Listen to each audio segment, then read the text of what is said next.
예, 안녕하십니까. 한국부동산분석학회 학술위원회 위원장을 맡고 있는 세종대 임재만입니다. 세계적인 코로나 팬데믹으로 저희 학회도 올해 학술대회는 온라인으로 진행을 하고 있습니다. 저도 마찬가지고 저희 학회 오늘 학술대회에서 발표하신 모든 분들이 이런 온라인 생중계 학술대회는 처음이기 때문에 아마 좀 매끄럽지 않은 모습을 보일 수도 있겠지만 그래도 이런 와중에도 저희가 여러 전문가들을 모시고 코로나로 인한 부동산 시장에 어떤 영향이 있는지 같이 한번 머리를 맞대고 이 얘기를 나눠보도록 하겠습니다. 예, 오늘 주제는 코로나와 부동산입니다. 저희가 준비한 주제는 한 4개 정도 되는데요. 첫 번째가 코로나19가 부동산 개발 시장에 미치는 영향, 피데스 개발의 김희정 소장님께서 발표해 주시겠습니다. 두 번째는 코로나19 이후 프롭테크 시장의 변화와 대응, 한국 프롭테크 포럼의 조인혜 사무처장님께서 발표해 주시겠습니다. 세 번째 주제는 코로나19 사태에 따른 자본시장의 대응, 이지스 자산운용의 유강민 박사님께서 발표해 주시겠고요. 마지막으로 네 번째 주제는 코로나19가 주택시장에 미치는 영향입니다. 한성대학교 이용만 교수님께서 발표해 주시겠습니다. 오늘 전체 토론은 네 분이 이 토론자로 참여해 주시고요. 이 토론을 주재하실 좌장님께서는 건국대학교의 왜 이름이 안 나와 있지?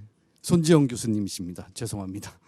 예, 학술 세미나를 시작하기 전에 저희 한국부동산분석학회 회장님이신 건국대학교 이현석 교수님께서 인사 말씀을 해주겠습니다.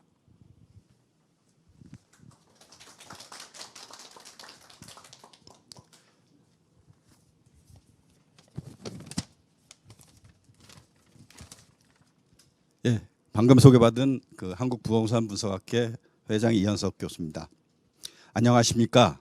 전 세계로 코로나19의 충격이 상당합니다. 시장에 미치는 영향은 장기화 그리고 심화될 가능성이 커 보입니다. 국내외 부동산 시장도 예외는 아닙니다. 창립 26년의 역사를 가진 한국부동산분석학회가 처음으로 온라인 세미나를 개최합니다.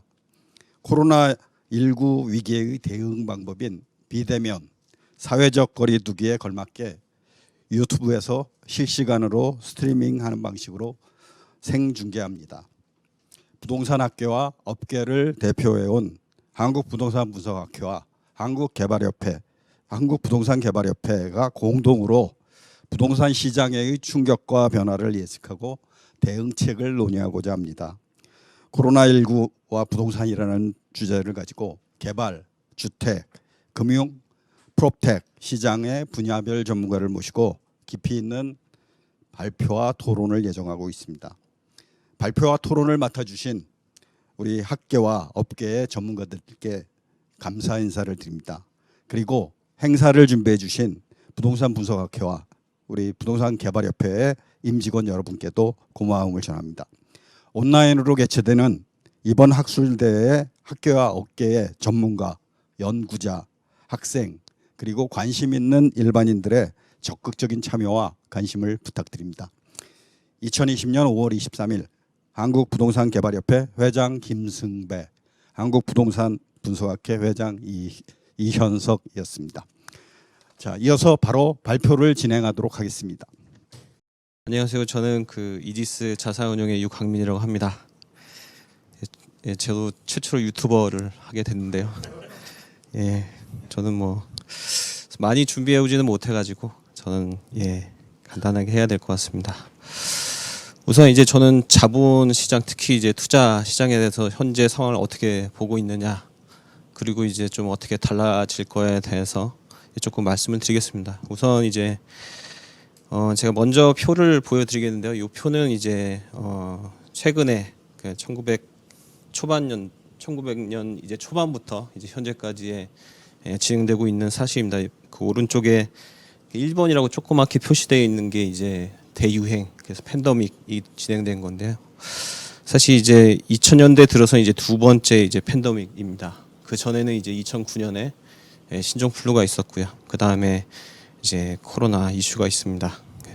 근데 보시면 신종플루는 그렇게 그 사망자나 그게 이제 그렇게 심한 정도는 아닙니다. 근데 이제 반면에 코로나는 좀 많이 진행되고 있고요.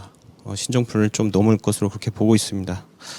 특히 이제 그런 특히 코로나 같이 큰 저희가 경험을 한 거는 저희가 1968년 홍콩 독감 이후에 50년 만에 나온 겁니다. 그래서 과연 이게 어느 정도까지 진행될 건가, 과연 단기간에 끝날 건가, 장기까지 갈 건가에 대해서는 저희는 아직 판단하기는 그렇게 쉽지는 않은 상황이다. 그리고 과거에 비해서 저희 국가 간의 어떤 교역의 관계에 있어서나 그게 상당히 많은 부분을 차지하고 있기 때문에 경제에 있어서 상당히 좀 그 영향에 대해서 파악하기는 쉽지는 않지만 적어도 과거에 신종플루 때의 GDP의 영향이 한 0.5% 정도 하락한 거였는데 그것보다는 조금 더 어렵지 않을까 그렇게는 생각이 되고 있습니다.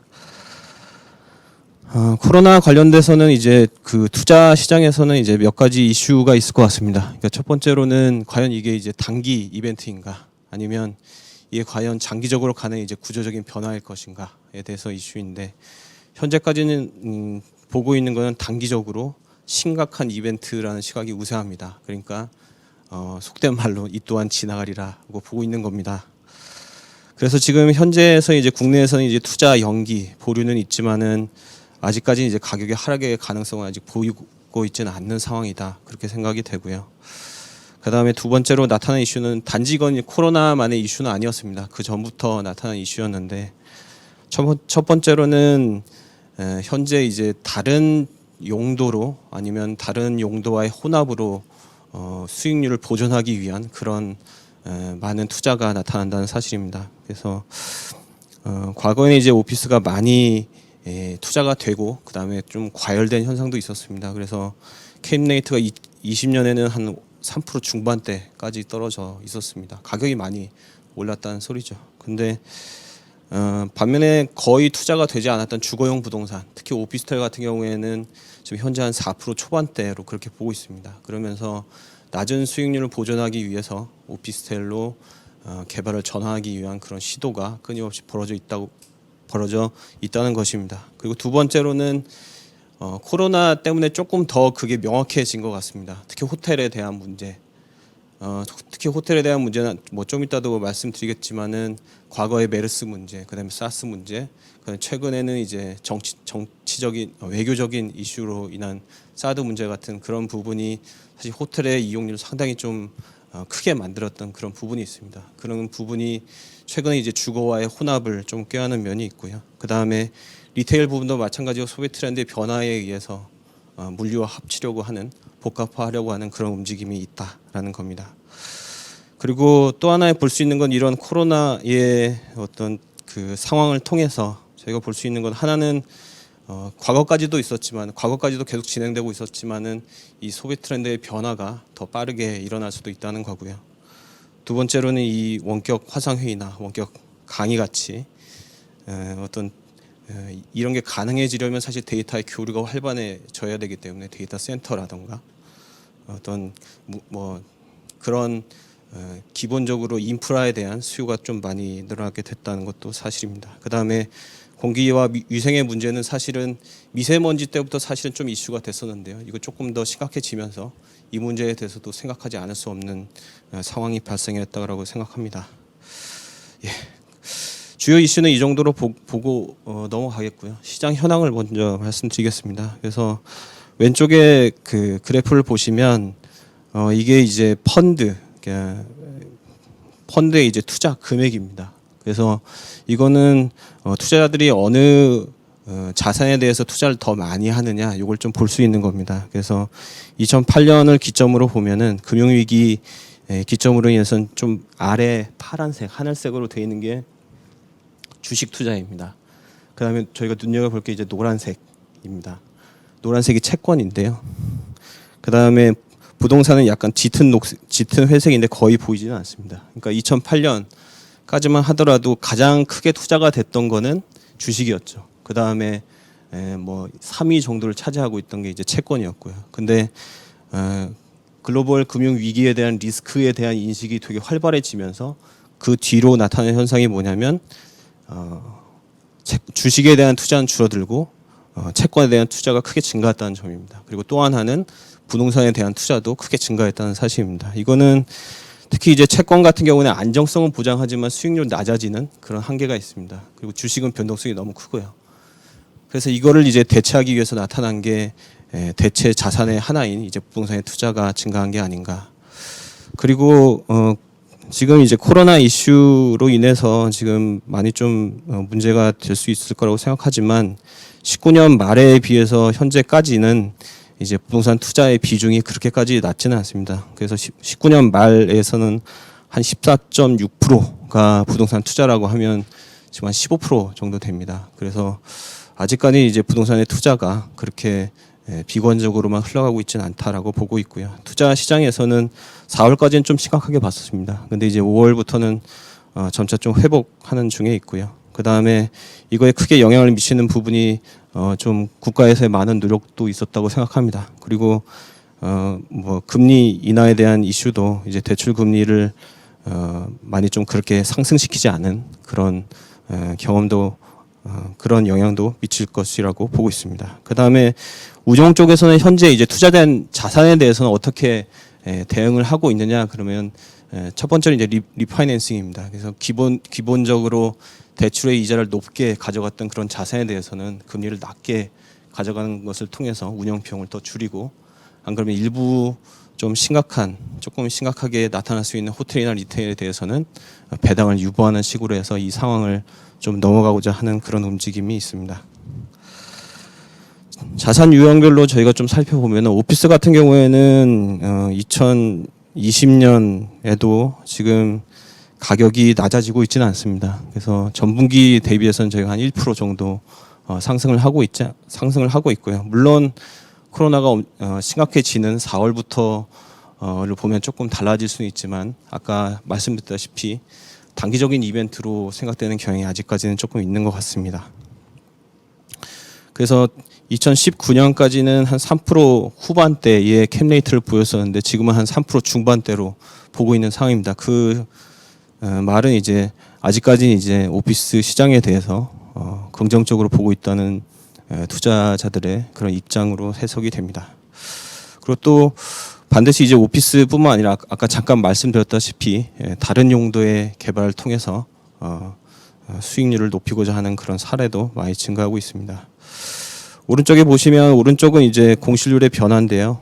특히 저희가 눈여겨볼 거는 이제 신규 수요에 대한 부분입니다. 요건 이제 신규 수요의 2016년부터 특히 많은 공실의 하락을 나타냈던 게 특히 이제 공유 오피스에 대한 수요가 증가하면서 공실률이 많이 하락한 그런 측면이 있습니다. 근데 아까 잠깐 말이 나왔지만은 공유 오피스가 약간 타격은 받고 있는 것 같고요. 그 다음에 특히 눈여겨볼 만한 게 사실 공유 오피스의 공급이 굉장히 크게 증가를 했었습니다. 그래서 그런 상황이 현재는 좀 조정되고 있는 것으로 보고 있고요. 그 다음에 공유 오피스에 대한 주요 임차인들이 벤처업자인 거를 감안하면은 이런 코로나 위기에 조금 그런 투자 수요가 임차 수요가 조금 감소할 수 있을 거라고 보고 있습니다. 그래서 좀 저희 생각으로는 한 하반기 정도에는 좀 임차 수요에는 좀 타격이 있을 것으로 보고 있고요. 그래서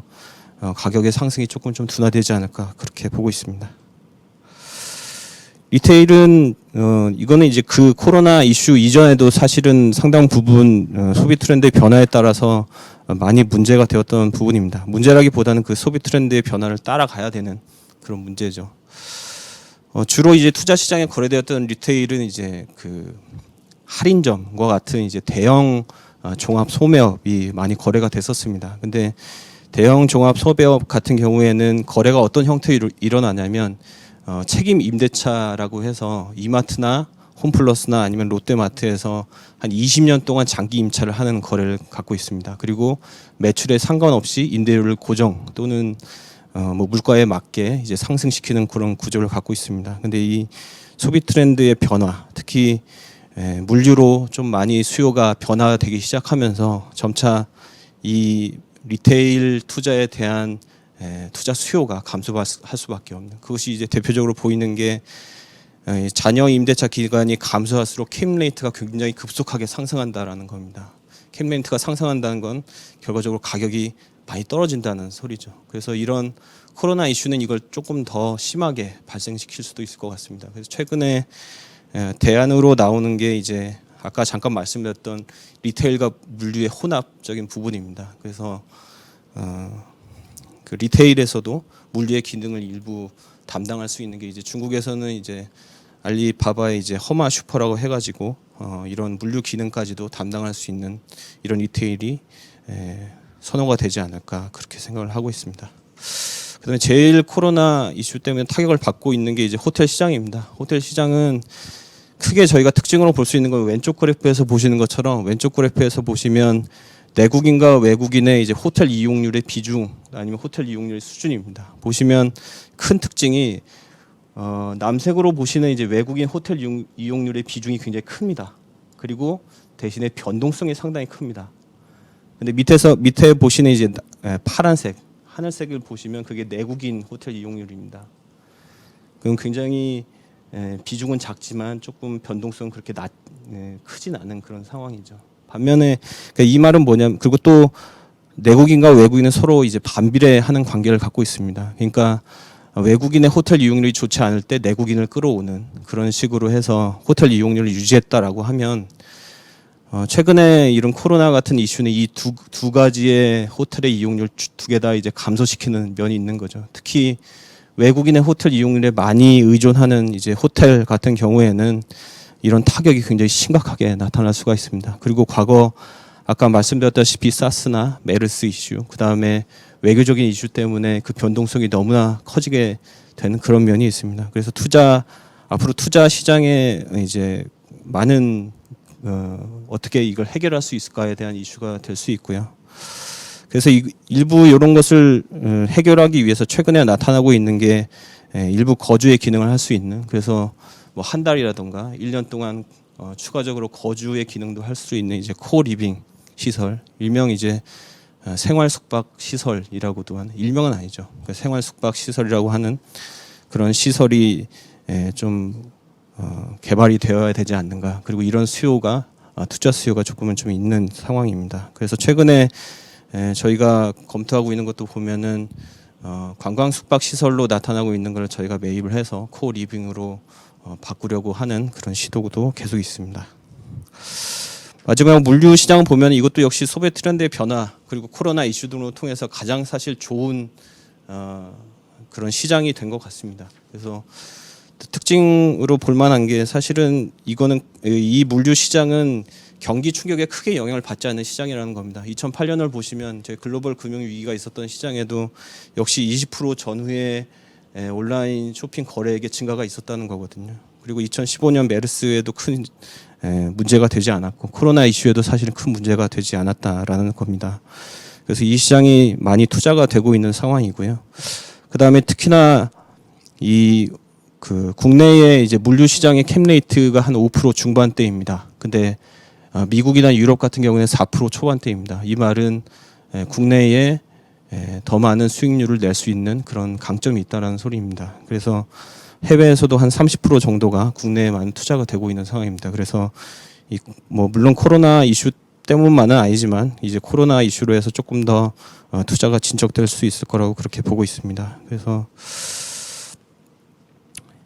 이것으로 인해서 제가 짧게 말씀을 드렸는데, 어쨌든 저는 이걸 보면서 한 가지 소비 트렌드의 변화를 보면서 한 가지 제가 좀 생각했던 거는, 특히 물류 시장 보면은 접근성에 대한 부분이 사실 좀 많이 바뀌었던 것 같습니다. 특히 리테일 시장 보면은 과거에는 이제 소비자가 리테일로 접근하기까지에 얼마나 그 접근성이 중요하느냐의 문제였다면, 이번에는 이제 리테일의 시장, 지금은 이제 물류로 바뀌었지만은 이 시설에서 소비자로 접근하는 거가 얼마나 더 빠르게 접근할 수 있고 얼마나 그 비용을 감축할 수 있느냐가 조금 더 중요한 부분 같습니다. 그래서 이 사이에서 나타나는 비용적인 문제가 그 부동산 시장에 좀 중요한 것으로 생각이 되고 있고요. 특히나 특히 이제 물류 같은 경우에는 물류를 많이 이용하다 보니까 제가 뭐 그런 뉴스가 나오면 이제 댓글을 많이 보는데 되게 쓰레기가 많이 발생할 수밖에 없는 그런 환경입니다. 그래서 그런 인프라에 대한 투자가 많이 나타날 수밖에 없는 그런 환경인 것 같습니다. 그리고 마지막으로 어떤 이제 공기나 위생에 대한 문제가 분명히 앞으로도 많이 좀 있을 거라고 보고 있습니다. 그래서 과거에 그냥 그 오피스를 지어놓고 그것을 이제 내부 공간을 잘 설계하는 것보다는 분명히 이제 지금처럼 어떤 뭐 공기 정화조를 더 좋은 곳을 설치하고 그 다음에 비대면을 위한 많은 비용을 지불하게 되면 결과적으로 비용을 들이게 되는 그런 현상을 가지게 됩니다. 그러기 위해서는 에너지, 이 비용을 얼마나 효율적으로 활용할 수 있느냐는 문제가 대두될 수밖에 없고요. 투자자 입장에서는 에너지를 더 얼마나 잘 활용할 수 있는 빌딩, 그래서 제로 에너지의 빌딩이 조금 더 향후에는 그렇게 선호될 수 있을 것으로 그렇게 보고 있습니다. 예, 이상으로 발표를 마치겠습니다. 감사합니다.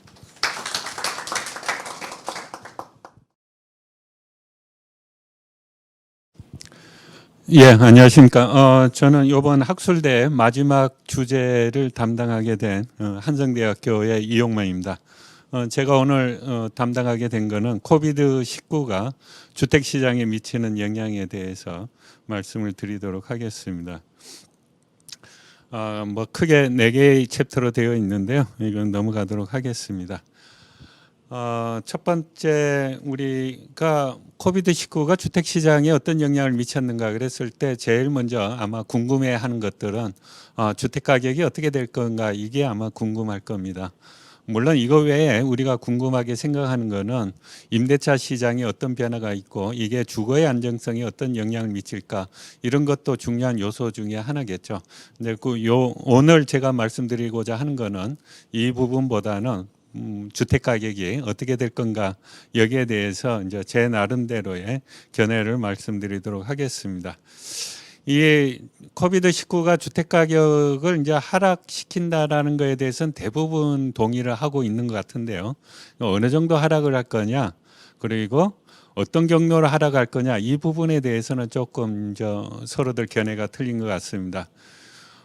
코비드-19가로 이제 주택 가격이 하락한다라면 결국은 이게 2007년 금융위기나 1997년 외환위기에 버금가는 충격일까, 아니면 그것보다 더 큰 충격일까? 그 다음에 이게 하락을 한다라면 일반적인 경로로 하락을 하는 걸까, 아니면 시스템 위기 경로로 해서 하락을 할 건가, 뭐 이런 게 아마 궁금하지 않을까 그렇게 싶습니다. 뭐 일반적인 경로는 우리가 잘 알다시피 그냥 경기가 침체를 하면 수요 위축에 의해 가지고 가격이 하락하고 불확실성이 또 커지기 때문에 이게 이제 가격이 하락할 수 있는 이런 게 일반적인 경로라면, 시스템 위기 경로의 경우에는 이제 국내 기업이 대기업 파산을 하고 구조조정으로 대량 실업이 나타나고, 이렇게 되면 이제 원리급 지급을 못하는 가계가 이제 나타나게 됩니다. 그래 되면 이제 주택 가격이 이제 폭락을 하고 이게 다시 금융기관의 위기로 전이가 되는, 이게 이제 시스템 위기 경로가 될 것 같습니다. 과연 우리는 이제 어떤 쪽으로 갈 건가, 여기에 대해서 이제 궁금해할 거로 보입니다. 저는 그래서 이걸 중심으로 이제 말씀드리고자 합니다.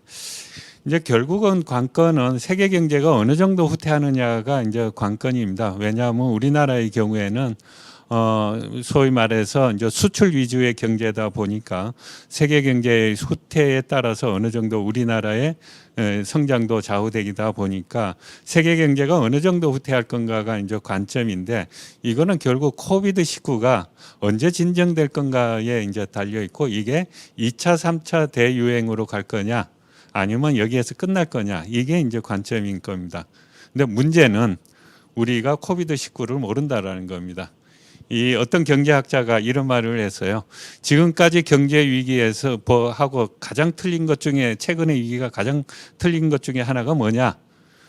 경제학자한테 물어볼 게 아니고 이 감염학자한테 물어봐야 안다라고 하는 겁니다. 우리가 그만큼 코비드-19를 모른다라는 거예요.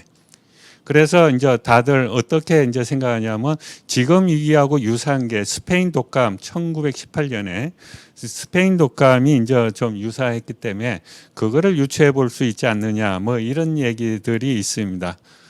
이제 여기에 대해서 또 반론은 어떤 게 있냐 그러면 세계 경제가 지금처럼 글로벌화되어 있지 않다. 그래가지고 스페인 독감보다 더 큰 위험이다라고 이제 보는 시각이 있는 반면에 그 당시에는 의료 지식도 낮았고 진단 시약도 없었다.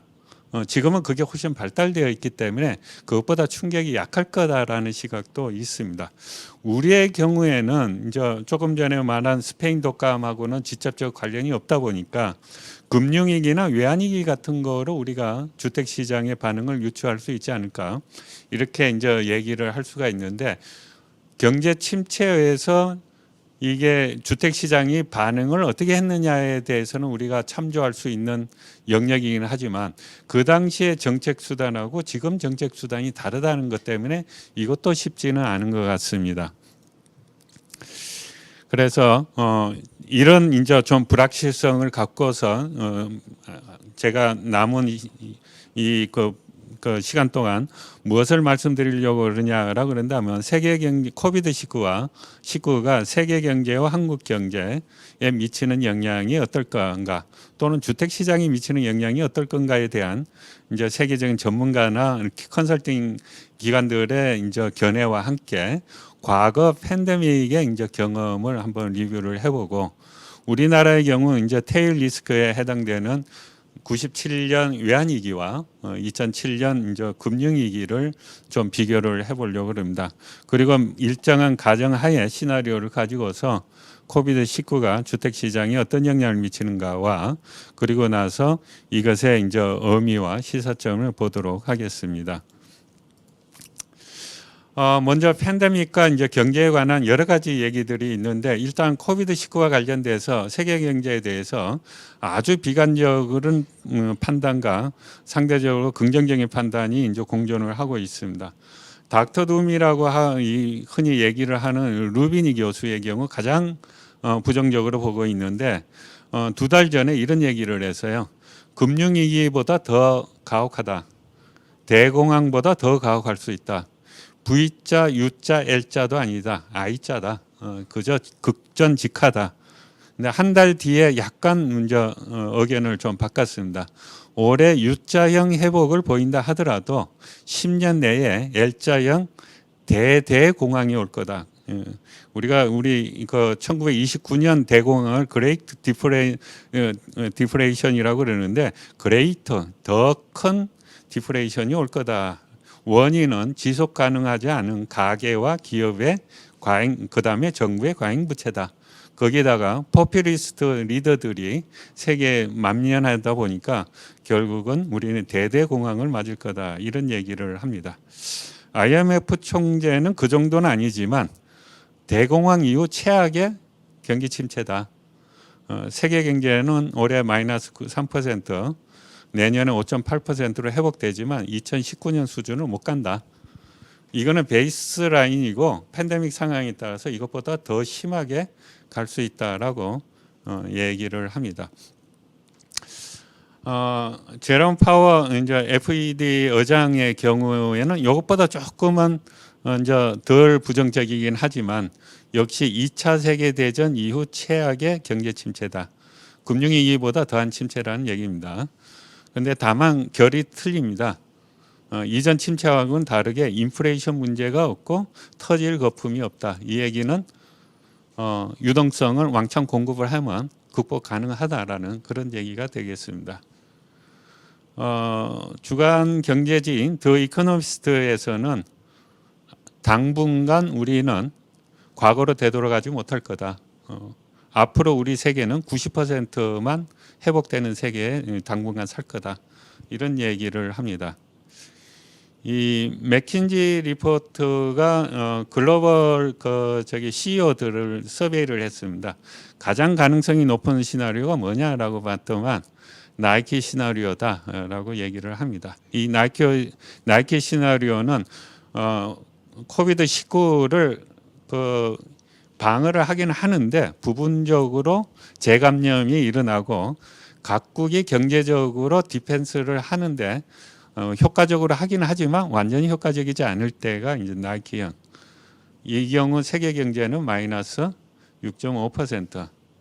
그 다음 가능한 게 U자형이다. 세계 경제가 마이너스 2.7% 간다. 이 경우가 되겠습니다.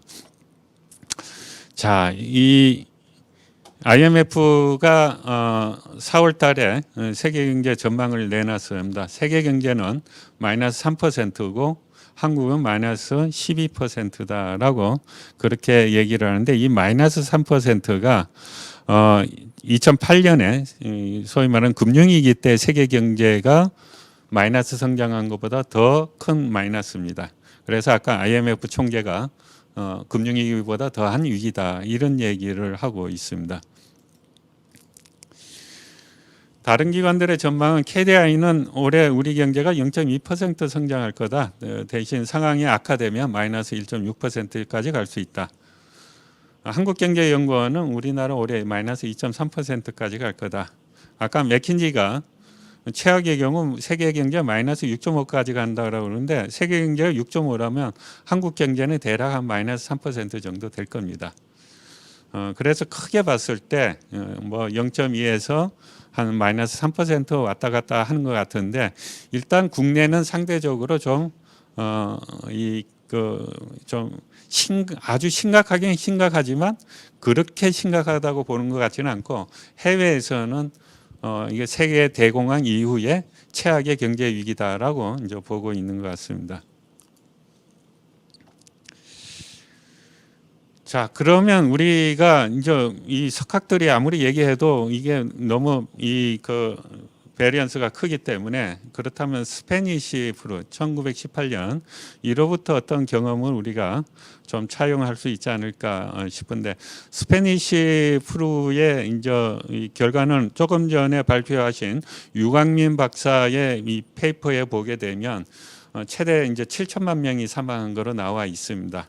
근데 이제 그 미국의 이제 간염 예방 연구소에 따르면 5천만 명 정도 사망했다라고 그러고 어떤 연구에 보면 1,500만 명 사망했다라고 그럽니다. 그런데 세계 인구의 3분의 1이 감염이 됐습니다. 5억 명이 감염이 됐어요. 그러니까 지금에 비해서는 지금은 아무것도 아닌 상황인 거죠. 엄청난 팬데믹입니다. 자, 여기에 대해서 이 소위 말하는 이제 성장 이론의 대가인 베로 교수하고 그 팀에서 올해 이제 MBR 워킹 페이퍼에 주요국의 GDP가 마이너스 6%까지 내려갔다라고 이제 얘기를 합니다. 이거는 주요국이 이제 선진국들을 얘기하는 건데 금융위기 때와 비슷한 수준이다라고 이제 얘기합니다. 금융위기 때 이 선진국들이 마이너스 6% 정도가 됐기 때문에 그 수준이다라고 이제 보는 것 같습니다. 이 페이퍼에서는 얘기를 하지 않았는데 비슷한 시기에 이 베로 교수가 다른 컬럼에서 이런 얘기를 합니다. 마이너스 6% 하락을 했는데 솔직히 이게 모르겠다. 내가 단기적인 충격인지 장기적인 충격인지 아니면 그 사이에 있는 충격인지 나는 잘 모르겠다. 이런 얘기를 합니다. 이 얘기는 장기적인 충격은 아닌 것 같다라는 얘기인데 그렇다고 단기적이라고도 보기도 조금 애매하다. 그런 생각인 것 같습니다. 시카고 연방은행에 나온 페이퍼에 따르면 벨더라는 학자가 올해 초도 아닙니다. 4월 달에 나온 페이퍼에 보게 되면 주요 경제 지표들이 1918년 인플루엔자 이 발생 직후에 즉각적으로 하락하기는 했는데 그 정도는 심하지 않았고 몇 달 뒤에 회복됐다. 이게 단기적인 충격이라는 겁니다. 이 페이퍼를 보고서 이제 벤멜레크하고 프라이맨이라고 하는 학자가 이 컬럼에서 뭐라고 썼냐라고 그런다면 1919년 다우 인덱스가 10.5% 올랐다. 팬데믹 있을 때 19년에는 30.5% 올랐다.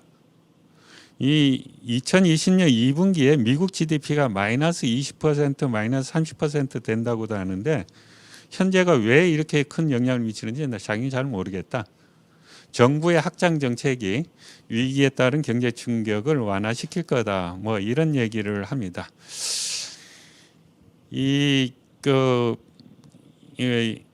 세인트루이스 연방은행에 나온 페이퍼에도 보면 서비스업과 엔터테인먼트 산업 중심으로 수입이 두 자릿수로 떨어졌긴 했는데 이건 단기적이더라.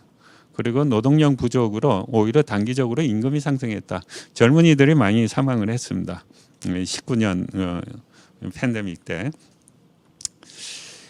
스웨덴 학자도 스웨덴을 대상으로 해봤더만 예상과는 다르게 소득이 크게 감소한 거는 보지는 못했다라고 얘기를 합니다. 2006년 조르독관 갖고서 유럽에서도 봤더만 그다지 큰 거시경제 타격은 없던 것 같더라. 뭐 이런 얘기를 합니다.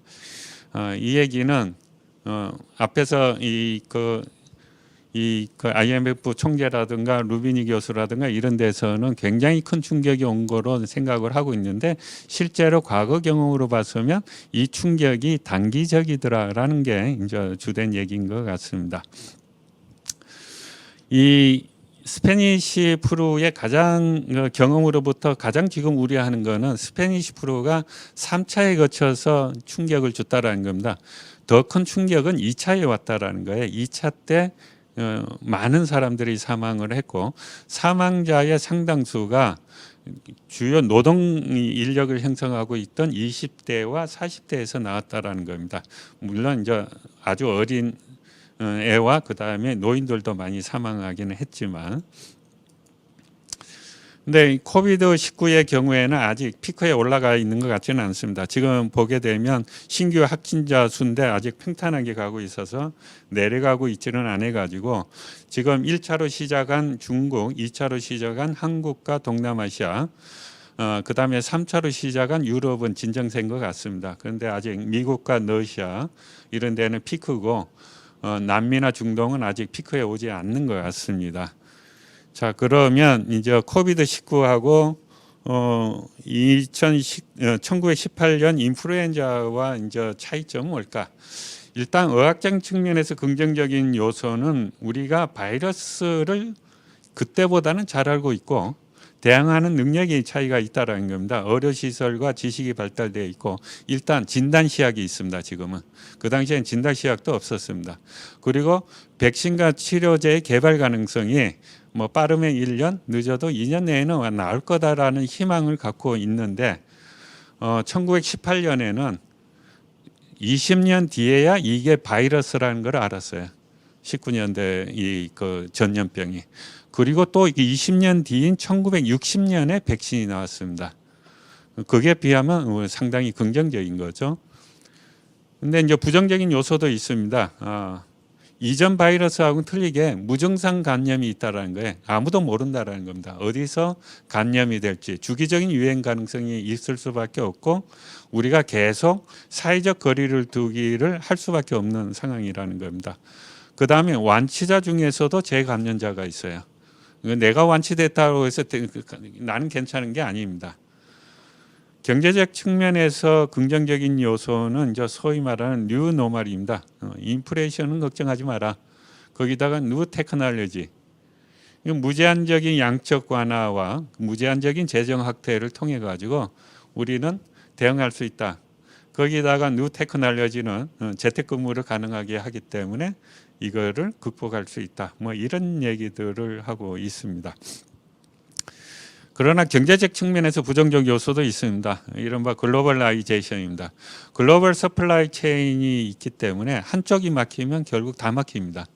그러니까 어느 지역이 세 개가 동시에 다 나야만 작동이 되는 거지 한쪽만 나와갖고는 작동이 안 된다는 겁니다.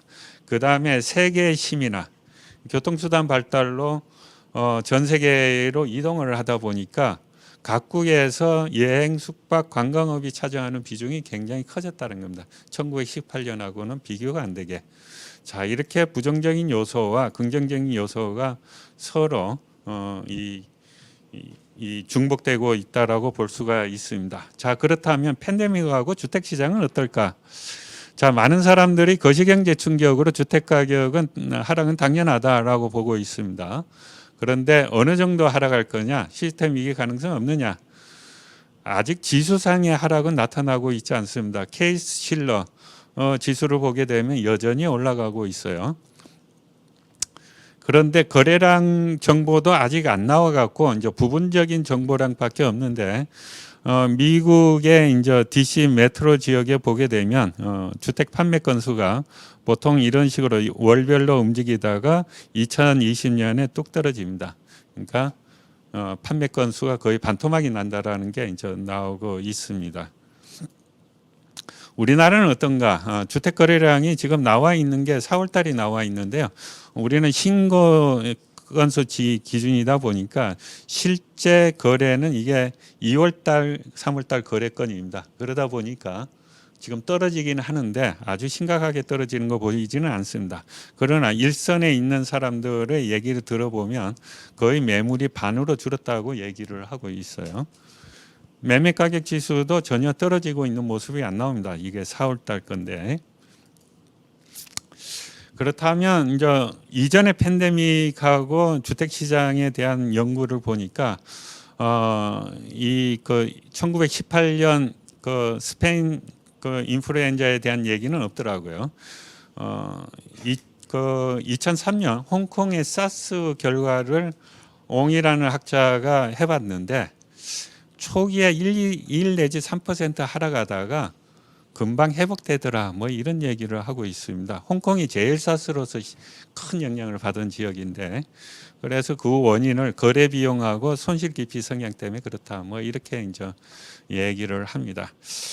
좀 너무 먼 얘기인 것 같은데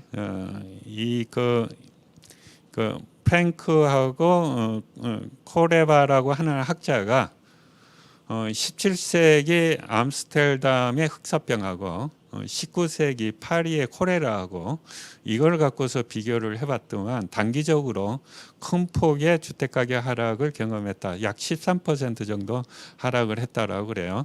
근데 이거는 일시적이고 곧바로 회복됐다. 뭐 이런 얘기를 하고 있습니다. 그렇다면 우리가 이제 주택 시장과 관련해서 우리나라에서 좀 레퍼런스로 삼을 수 있는 게 결국은 금융위기와 외환위기인 것 같습니다. 그런데 사실은 외환위기는 우리한테 엄청난 충격이었지만 2007년 금융위기는 사실은 그다지 큰 충격은 아니었습니다. 이게 지금 우리 주택가격 전년동기 대비로 봤을 때 이게 이제 외환위기 때의 이제 하락폭입니다. 대략 한 15% 하락을 했습니다. 그리고 금융위기 때가 이쯤인데 사실 별로 하락을 마이너스로까지는 안 가고 일부 잠깐 마이너스로 갔다가 되돌아왔던 경험들이 있어요. 그런데 이 외환위기와 금융위기하고 코비드19와의 차이를 보게 되면 위기의 본질은 외환위기는 사실은 실물위기와 금융위기가 동시에 왔던 거고요. 금융위기는 금융부만 왔던 거라고 볼 수가 있고 그 다음에 한국 경제하고 세계 경제 상황이 이제 달랐습니다. 금융위기 때는 사실은 중국이 부상을 하면서 우리가 그로부터 얻은 혜택이 많았고 외환위기 때는 세계 경제는 견조했어요. 그런데 정책 대응은 완전히 달랐습니다. 외환위기 때는 완전히 고금리, 고환율, 긴축이었어요. 부실 기업은 빨리 파산시키라는 거였습니다. 이게 좀비 기업은 놔둘수록 경제를 오히려 악화를 시킨다라고 그래서 빨리 파산시키라고 그러면서 대규모 실업이 났던 시기입니다. 그런데 금융위기 때는 초기에는 그렇게 가는 것 같았어요. 그런데 이게 그 시스템 위기로 가다 보니까 갑자기 무한 양적 완화로 이제 바뀌면서 이 세계 경제가 완전히 다른 모습을 바뀌게 됐다라는 겁니다. 그러나 외환위기와 금융위기 모두 2차 충격이 있었습니다. 자, 그러면 코비드19는 어떤가? 자, 이거는 사실은 이제 실물 위기라고 볼 수가 있습니다. 서프라이 체인 샥이 온 거니까. 거기다가 이제 금융 부실에 대한 우려가 있고, 그 다음에 한국 경제는 이 위기 오기 전에 이미 체력적으로 상당히 약화가 되어 있는 상태였습니다. 세계 경제도 장기 호황이 끝나고 나서 조정 단계에 들어가고 있었고 세계 경제 자체가 다 이제 엄청난 충격을 받고 있는데 다만 정책 대응은 완전히 다르다는 겁니다. 무한 양적 확대와 저금리 재정 확대 이런 게 있었다라는 겁니다. 자, 그러면 코비드 19에 따른 이제 경제 성장의 이제 악화 정도가 어떻게 주택 시장에 영향을 미칠까에 대해서 한번 보도록 하겠습니다. 그래서 결국은 우리가 할 수 있는 거는 시나리오를 짜는 수밖에 없어요. 그래서 일단은 백신과 치료제 개발의 실패로 2차, 3차 대유행이 오지 않는다라는 전제하에 이 충격은 외환위기의 충격보다는 작을 거다라고 저는 판단을 하고 있습니다. 왜 그러냐 그러면 일단은 현재는 무제한적인 양적 완화와 저금리, 그다음에 대규모 재정 확대로 우리 외환위기 때의 충격하고는 다르다라는 생각 때문에 이런 생각을 했고요. 이런 전제 하에서 이제 육자형 회복 시나리오. 자, 이거는 이제 그 IMF가 제시한 마이너스 1.5% 정도 하락하는 거. 그다음에 나이키형 회복 시나리오. 요거는 이제 맥킨지가 얘기한 세계 경제가 마이너스 6%까지 갈 때 우리가 마이너스 3% 정도 가는 요 정도 두 가지 시나리오를 가지고서 뭐 분기별 GDP 증가율하고 분기별 시장 이자율, 그다음에 주택 가격 지수를 가지고서 시계열 분석 모형을 갖고서 뭐 했습니다. 이거에 대한 거는 뭐 생략을 하도록 하고요. 결과만 말씀을 드리도록 하겠습니다. 이거는 당연히 이제 외환위기도 들어가 있고 그다음에 금융위기도 들어가 있는 상태에서 이제 분석을 한 거고, CD 금리가 1.1%포인트 상승할 때 전국적으로는 아파트 매매 가격 지수가 4분기까지는 약 1.6% 하락을 하는 거로 나왔고, 경제 성장률이 1.2% 상승할 때는 매매 가격 지수가 4분기까지 1.3% 정도 상승하는 거로 나왔습니다. 탄력성으로 보면 1보다 약간 큰 정도입니다. 근데 서울은 이게 탄력성이 조금 더 커요. 그래서 CD 금리가 1.1%포인트 상승할 때 매매 가격은 2.2% 정도 4분기에 걸쳐 상승하고, 경제 성장률은 1.2% 상승할 때 매매 가격 지수는 한 2.1% 상승하는 그런 거로 보입니다. 이걸 가지고서 외환위기 당시와 비교를 해봤더만 외환위기 당시에는 1분기에 마이너스 6.8% 성장을 했었는데, 이걸 감안하면 사실은 한 전국은 7% 내외 하락, 그 다음에 서울은 12% 내외 하락하는 게 정상이었는데 당시에 금리가 거의 7%포인트 튀었어요. 거기에 따라 갖고 전국은 14%포인트 하락을 하고 서울은 17% 하락한 거로 이렇게 보이는데, 지금은 이제 이 소위 말하는 CD 금리가 올라서 이 금리가 올라서 오는 충격은 없을 거다라고 생각을 하고, 그 다음에 이게 뭐 가격 상승 요인은 있지만 대출 제약 때문에 쉽게 이제 저금리 효과가 나타나지는 어렵다고 보고서 그렇게 해갖고 판단을 해보니까 전국의 경우 시나리오 1의 경우에는 한 마이너스 5% 내외, 그 다음에 이제 서울은 마이너스 8% 내외 정도 하락을 할 것 같고, 시나리오 2에 올 것 같으면 전국은 한 마이너스 6.5, 서울은 이제 마이너스 한 10% 정도 하락을 할 것으로 이렇게 이제 보입니다. 결론을 말씀드리도록 하겠습니다. 코비드 19가 주택 시장에 어떤 영향을 미칠 것인가? 이거는 결국 코비드 19가 세계 경제하고 한국 경제에 어떤 영향을 미칠 건가에 의해서 좌우될 거라고 보입니다. 그러나 코비드 19가 우리가 지금까지 경험해 보지 못한 전염병이라서 세계 경제와 우리 경제에 어떤 영향을 미칠지 가늠하기는 쉽지는 않습니다. 더군다나 수출 의존도가 높은 한국 경제의 특성상 우리나라만 코비드 19가 종식됐다고 해서 경제가 정상화되는 것은 아닌 것 같습니다. 이제 코비드 19 이상으로 전 세계적 대유행을 가져왔던 1918년 팬데믹이 하나의 기준이 될 수는 있는데, 지금까지 나온 연구는 대략 한 전 세계적으로 마이너스 6% 정도 선진국 중심으로 하락을 하는데 그 충격은 단기적이었다라는 게 일반적인 연구인 것 같습니다. 자, 그러고 우리 지금 의료 기술이 발달되어 있고 진단시약 존재하고 백신 및 치료제 개발 가능성이 있고 뭐 온라인 거래 등등이기 때문에 아마 1918년 팬데믹보다 충격이 작은 가능성이 있다. 또 뉴노멀도 있고. 그런데 이제 세계 경제 글로벌화에 의해서 글로벌 서플라이 체인하고 서비스 산업의 높은 비중 때문에 코비드 19가 효과적으로 억제되지 않는다면 아마 19년 팬데믹보다 더 큰 충격일 거다.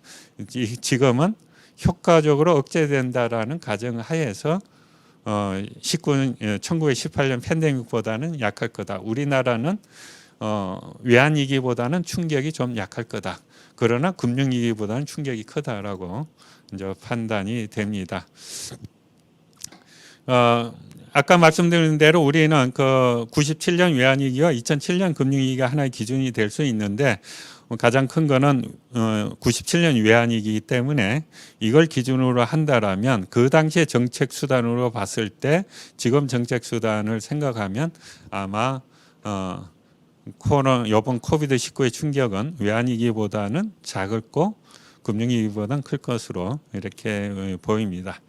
자, 이렇게 됐을 때 이런 전제 하에서 코비드 19로 인해 가지고 주택 시장에 미치는 경로는 아마 일반적인 경로가 될 거로 보이고 시스템 위기 경로로까지는 가지 않을 거로 보이는데, 물론 앞에서 말한 코비드 19가 이게 효과적으로 제어가 안 된다라면 시스템 위기로 갈 수도 있을 거로 생각을 합니다. 그래서 두 가지 시나리오에서 이제 결론을 내렸고, 그렇게 봤을 때 이 좀 마일드한 시나리오 하에서는 대체로 4분기에 거쳐서 5, 6% 정도 후퇴를 하고 서울은 한 8% 내지 10% 정도 후퇴를 하지 않을까, 뭐 그런 생각이 이제 됩니다. 그러나 제가 마지막으로 말씀드리고 싶은 거는 이겁니다. 중요한 거는 코비드 19 이후라는 겁니다. 코비드 19 이후가 더 문제일 수 있다는 겁니다. 코비드 19 이후에 과잉 유동성이 이제 해소되지 않으면 자산 시장에 과열이 나타나고 이게 기업과 가계의 과잉 부채, 더 나아가서 정부의 과잉 부채로 2차 위기로 나타날 수 있다는 겁니다. 우리는 기축통화국이 아니기 때문에 이 부분이 굉장히 주의를 할 필요가 있을 거다라는 거고, 사실 2007년 금융위기 이후에 남유럽에 이제 재정위기가 나와서 2차 충격이 온 바가 있고요. 미국의 경우에도 금융위기 이후에 과잉 유동성을 해소하지 못해갖고 주택 가격이 아까 케이스 앤 실러 지수 보다시피 금융위기 위기 수준으로 넘어선 상태입니다.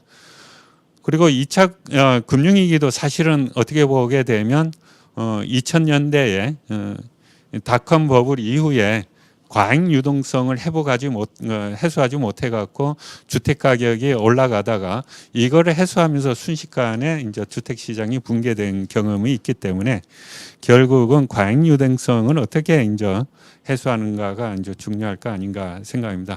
루비니 교수가 얘기한 이제 더 큰 대공황이라는 것도 결국은 이렇게 기업과 가계와 정부의 과잉 부채가 지속 가능하지 않기 때문에 이제 시작될 거다라고 이렇게 보고 있습니다.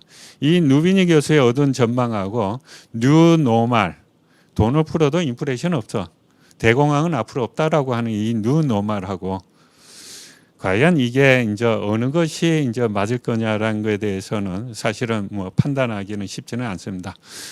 다만 이제 지금 뉴노멀의 근거가 되고 있는 게 인플레이션 지수가 굉장히 낮다라는 겁니다. 낮은 원인 중에 하나가 이제 중국과 인도, 동남아시아 개발과 뉴 테크놀로지로 공산물 가격이 이제 장기간 안정되어 있기 때문에 인플레이션 지수가 낮은데, 여기에 하나 우리가 간과하기 쉬운 게 주택 가격 지수는 지금 인플레이션 지수에 포함이 안 된다라는 겁니다. 거기다가 임대료 지수가 실제 임대료 움직임보다 경직적이에요. 이건 우리나라뿐만 아니고 세계 모든 인플레이션 지수의 임대료 지수가 상당히 경직적입니다. 이것 때문에 인플레이션이 안 일어나는 것처럼 보여가지고 유동성을 제때 흡수 못해가지고 2007년 금융위기와 같은 게 다시 재현될 수도 있을 것 같다. 그런 생각이 듭니다. 그래서 코로나19 이후에 인플레이션 지수와 함께 주택가격의 변화를 같이 고려하면서 유동성 해소 타이밍을 잡고 정부 부채의 과도한 확정을 억제해야지 2차 위기로 가지 않을 것으로 이렇게 보입니다. 예, 이것으로 제 발표는 마치도록 하고요. 예, 제가 이 학회 사회자로부터 다음은 이게 끝나고 나면 막바로 토론이 있다라고 코멘트하라고 얘기를 해가지고요. 곧바로 패널 토론으로 넘어가도록 하겠습니다. 예, 감사합니다.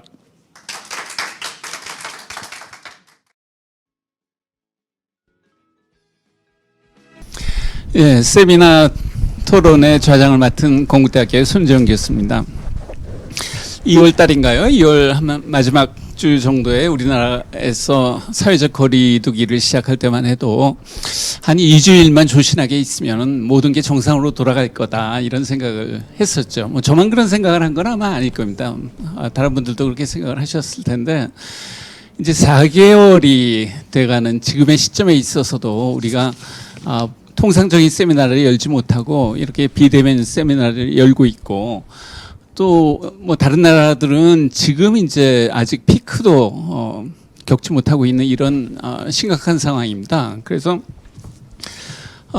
많은 학계 분들이 이 코비드가 어떤 영향을 미칠 것인지 또 이것이 지나가고 난 이후의 세상은 어떤 세상이 될 것인지에 대해서 깊은 생각을 하기 시작한 것 같습니다. 우리 한국부동산 분석학회도 부동산 시장에 있어서 어떤 일이 일어날 건지에 대해서 오늘 심도 있는 토론을 한 것을 참 의미 있다라고 생각을 합니다. 네 분의 발표자가 굉장히 좋은 발표를 해주셨고요. 오늘 발표해 주신 자료를 두고두고 많은 분들이 활용을 할 수 있을 것 같습니다. 발표자들에 못지않게 또 학계에서 여러 가지 깊은 생각을 하고 계신 네 분의 토론자를 모셔서 보완적인 얘기들을 좀 해보도록 하겠습니다. 우선 토론자들을 소개해드리겠습니다. 건국대학교의 신종칠 교수님 나오셨습니다. 경기대학교의 김진우 교수님 나오셨습니다. 명지대학교의 김준영 교수님 나오셨습니다. 그리고 명지대학교의 이상현 교수님이 토론자로 돼 있으신데요. 오늘 몸이 약간 정상에서 벗어난 것 같이 느끼시는데 혹시라도 무슨 일이 있을까봐 토론 자료를 보내주셨고 이따 김진우 교수님께서 그 자료를 읽도록 하겠습니다. 자, 그럼 바로 신종칠 교수님부터 토론을 부탁드리도록 하겠습니다. 예, 뭐 오늘 발표 잘 들었고요. 발표들이 사실 이제 순서가 있긴 한데 순서에 이제 조합에 좀 이게 뭐 정리가 필요한 거 아닌가 이런 생각이 먼저 들더라고요. 어떻게 생각하면은 그 조윤혜 처장님, 조윤혜 사무처장님이나 유강민 박사님이 한 것들은 상업용 부동산 시장 아니면은 프랍텍 뭐 산업의 현황 을 중심으로 해서 코로나가 난 다음에 어떤 영향을 받았나 이런 형태의 발표 내용이었던 것 같고요.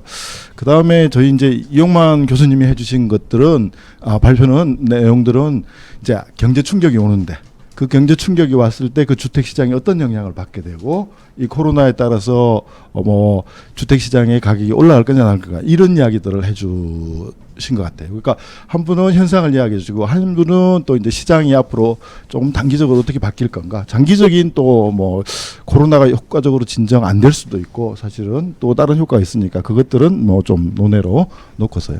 그 다음에 이제 세 번째 해주신 이제 그 김정 상무님의 발표는 이런 거죠. 뭐 그 앞에까지는 뭐 이런 부분입니다. 뭐 이용만 교수님 발표하실 내용까지만 봐도 사람들의 선호 구조가 바뀌거나 공간에 대한 이용 구조가 안 바뀌는 상태에서의 예측인 것 같은 느낌이 들거든요.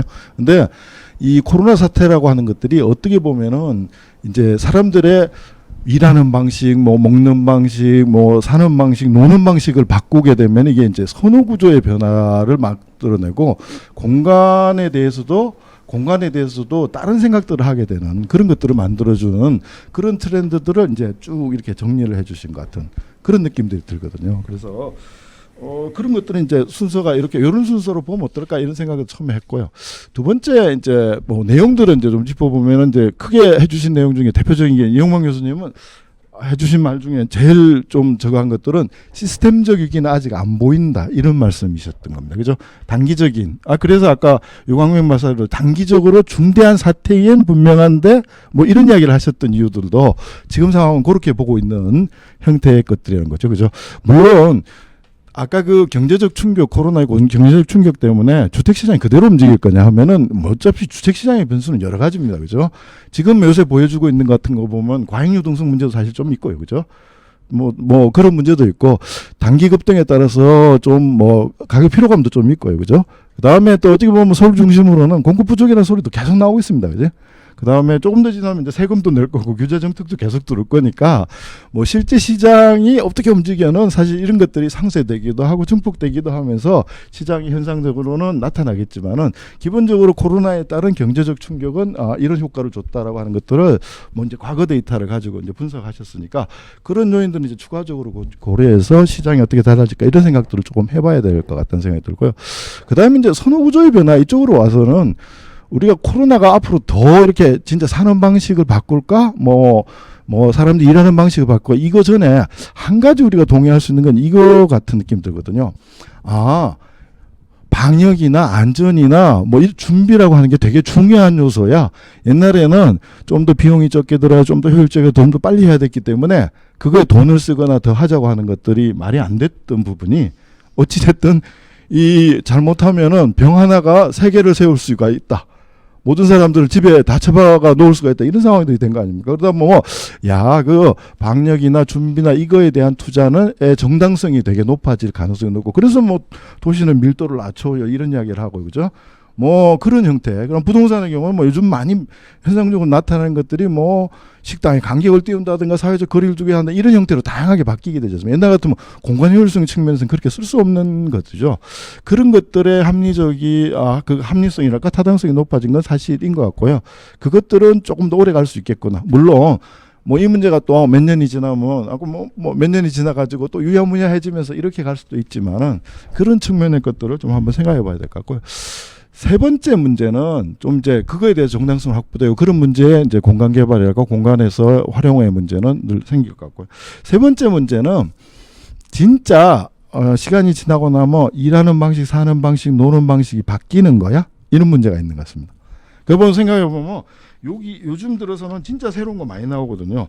공장 자동화, 일하는 방 공장 자동화, 무인 공장, 로봇 경제, 재택근무, 분산형 오피스, 원격 교육, 원격 진료 뭐 이런 식의 또 소리들. 그죠? 그다음에 먹고 노는 거 온라인화, 무점포, 언택트, 뭐 그죠? 자율주행 배달 로봇 서비스 이런 단어들 그죠? 주거에는 뭐 그지 공동주거 선호 감소, 뭐 단독 선호 증가, 자연환경적 홈 트레이닝 뭐 이런 단어들 다 나오거든요. 그럼 나는 사실은 제가 보면은 이런 건 무슨 느낌이 드냐면 이거 다 너무나 개수가 많기 때문에 이 중에 뭐가 살아남는 거야? 이 답을 좀 한번 해줘야 되는 문제 같거든요. 지금은 너무나 급하기 때문에 이것도 나타나고 저것도 나타나지만은 장기적으로 이 문제가 어느 정도 해소되고 진정됐을 때 진짜 그 중에서 남는 트렌드들은 뭘 건가?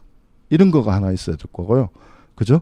또 하나는 뭐냐면 그것들이 나타나는데 변화가 일어나죠. 근데 하루아침에 모두 다 바뀔 수는 없지 않습니까? 그러면 변화의 속도가 어느 정도 되느냐 이런 것들을 좀 구분해 봐야 되는 것 같다는 생각이 드는 거죠.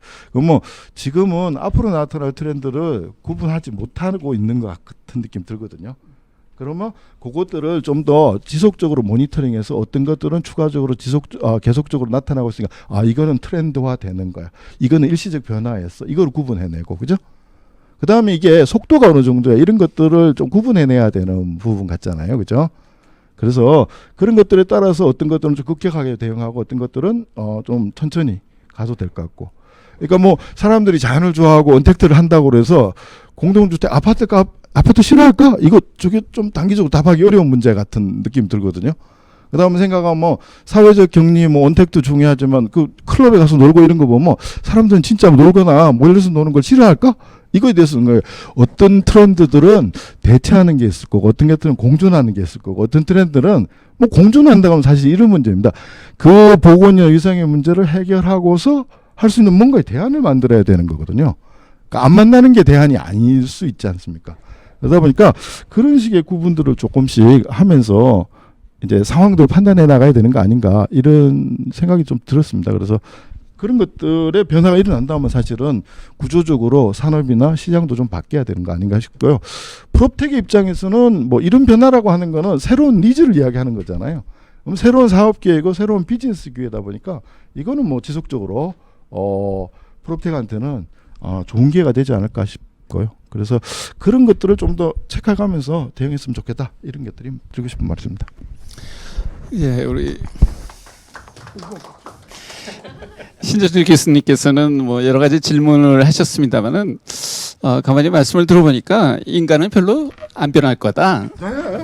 라는 쪽에 우리가 무게를 두시는 것 같고요. 다만 그래도 변하는 게 조금은 있을 텐데 그게 어떤 양상인지에 대해서는 이제 나중에 우리 김희정 소장님께서 좀 말씀을 더 해주시면 좋을 것 같습니다.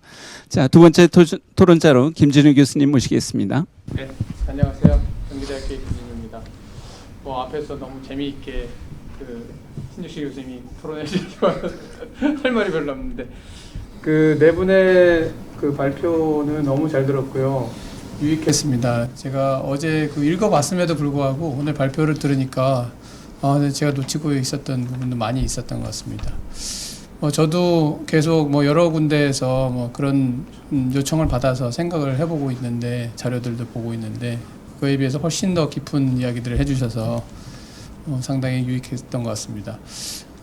그리고 이제 전반적으로 흐르는 기저에 흐르는 내용은 그렇게 큰 충격은 있지 않지 않겠느냐 이런 말씀이어서 굉장히 다행스럽게 생각하고 있습니다. 제가 이제 소설도 읽어보고 있는데요. 염상섭의 만세전이라는 거를 이제 보면은 거기에 1918년도에 우리나라에 스페인 독감이 와서 14만 명이 사망한 걸로 되어 있습니다.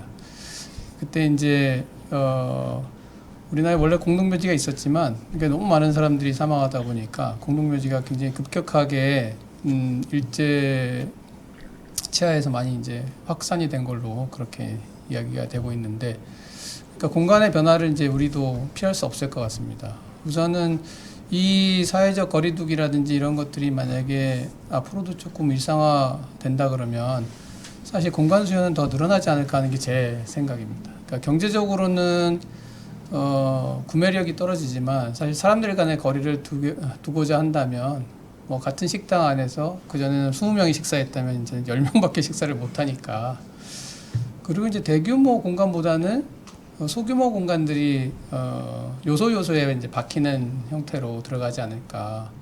그래서 지금 아까 발표에도 말씀하셨지만은 본사가 그냥 하나의 큰 빌딩 안에 있던 것이 이제 몇 군데로 이렇게 분산이 되어서 위험을 해지하는 이런 형태로 가듯이, 재택근무도 이제 실제 해보면 맞벌이하는 그런 분들 같은 경우에는 각자 겹치는데 각자 독립된 방에서 이제 재택근무를 해야 되잖아요. 근데 굉장히 어렵단 말이죠. 아기라도 있다 치면은 이제 아기가 또 놀아야 될 공간도 있어야 되고, 그는 집에서 이걸 다 해결하기는 어려우니까 약간 집 근처에 이제 조그만한 이런 오피스 같은 것들, 그런 것들이 또 필요할 수도 있고, 그 다음에 빅데이터 부분은 이제 제가 빅데이터 부분의 토론을 원래 요청받았었는데요. 저는 큰 기회라고 생각합니다, 사실. 그동안 우리가 온라인으로 강의해보지, 교수들이 다 아니야 다 거부하고, 그 다음에 또 온라인을 좀 회의해보지, 그래서 사람을 좀 만나서 얘기를 해야지 근데 이번에 이제 이런 사태로 온라인으로 해보니까 그것도 굉장히 장점이 많다라고 이제 느낀다는 거죠. 저희 학생들한테 중간고사 이후에 설문했더니 65%가 그대로 쭉 가자 온라인으로. 그 이유가 저희 학생들이 2시간 넘게 오는 학생들이 많습니다, 학교에. 그럼 4시간이잖아요, 왔다 가는 시간이. 그 4시간을 저희가 세이브할 수 있다. 그래서 이제 온라인 강의도 상당히 많이 확장되지 않겠냐 이런 생각을 하는데, 그렇게 되면 우리 프롭테크 기업들이 해야 될 일이 상당히 부동산 분야나 공간 분야에서 많겠다.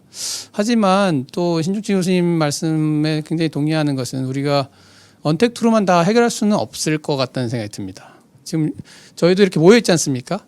언택트로 100% 하는 줌 회의도 있지만, 그래서 이게 컨택트와 언택트가 합쳐진 듀얼 택트라고 볼 수 있겠죠. 그러니까 우리 플래그샵처럼 가서 체험을 하고 화장품 체험도 하고 이러면서 거기에서 실질적인 실물에 대한 판단을 하고 나서 실제 구매는 온라인으로 하듯이, 그래서 이 듀얼 택트 시장이 되지 않겠냐는 게 좀 우리가 한번 눈여겨봐야 될 것이다. 너무 이게 지속될 거라고 생각해가지고 다 너무 그쪽으로 넘어가게 되면 이게 좀 잠잠해져서 다시 많은 사람들이 만나기를 원하는 그러한 공간에 대한 수요가 생겼을 때 우리가 대처할 수 없다. 그리고 마지막으로 이제 말씀드리고 싶은 거는 결국 우리가 그동안도 계속 얘기했지만 이 유연성, 신속성 이런 게 굉장히 중요하지 않겠느냐. 요번에 느낀 거와 마찬가지로 이런 빠른 판단을 통해서 뭐 선별 진료소 빨리 만들고 드라이브 스루 진료소도 만들고 이런 우리나라의 가장 그 좋은 문화인 빨리빨리 문화 이런 것들이 이제 상당히 이제 이번 이 코로나 사태에 기여를 했는데 앞으로 공간에 대해서 이런 사태가 또 생겼다. 재택근무해야 되는 그럼 빨리 주택의 안에 있는 내부 구조를 빨리 업무용으로 바꿀 수 있는 이런 기민성 또 뭐 이 가변형 벽체 같은 걸 활용해서 이를테면은 업무용 빌딩을 빨리 주거용 빌딩으로 바꾸는가 뭐 이런 식으로 지금 이제 식당이 잘 안 되면 식당 빌딩들을 빨리 이제 바꿔서 다른 용도로 사용할 수 있게끔, 그래서 도시계획적으로도 이제 용도 지역에 대한 너무 그런 강한 규제 이런 거보다는, 그다음에 이 데이터 센터, 우리가 그 클라우드 데이터 센터라고 제일 중요한 클라우드 데이터 센터의 40메가와트짜리가 3개밖에 없거든요, 우리나라에. 근데 우리나라에서 그 쓰는 데이터는 워낙 양이 크기 때문에 많이 지으려고 합니다. 근데 문제 여러 가지가 있는데 일단 한전이 독점하고 있는 전기. 그래서 이 전기를 얻기가 너무 힘들다는 겁니다. 특혜 시비가 있을 것 같아가지고 계속 미룬다는 거예요. 두 번째는 주차장 문제. 그러니까 건물은 되게 큰데 그 CDC 안에 있는 사람들은 몇 명 없거든요. 다 이제 컴퓨터만 있기 때문에. 근데 주차장을 막 수백 개씩 지어야 되는 문제가 있기 때문에 이런 법적인 문제 이런 것들을 빨리 대응을 해줌으로써 우리가 그 새로운 공간 수요라든가 새로운 언택트 문화라든가 이런 거에 적극적으로 대응해서 살 수 있지 않을까 그런 생각이 듭니다. 하여튼 오늘 너무 재미있게 들었고요. 예, 유익했습니다. 감사합니다. 예, 이 코비드 19 같은 어떤 긴급 상황에 대비한 유연성이랄까 이런 점을 강조해 주셨고요. 어떤 정책적인 대응도 또 거기에 맞춰서 변할 필요가 있다라는 말씀을 해주셨습니다. 자, 세 번째 토론 자료는 김준영 교수님 부탁드립니다.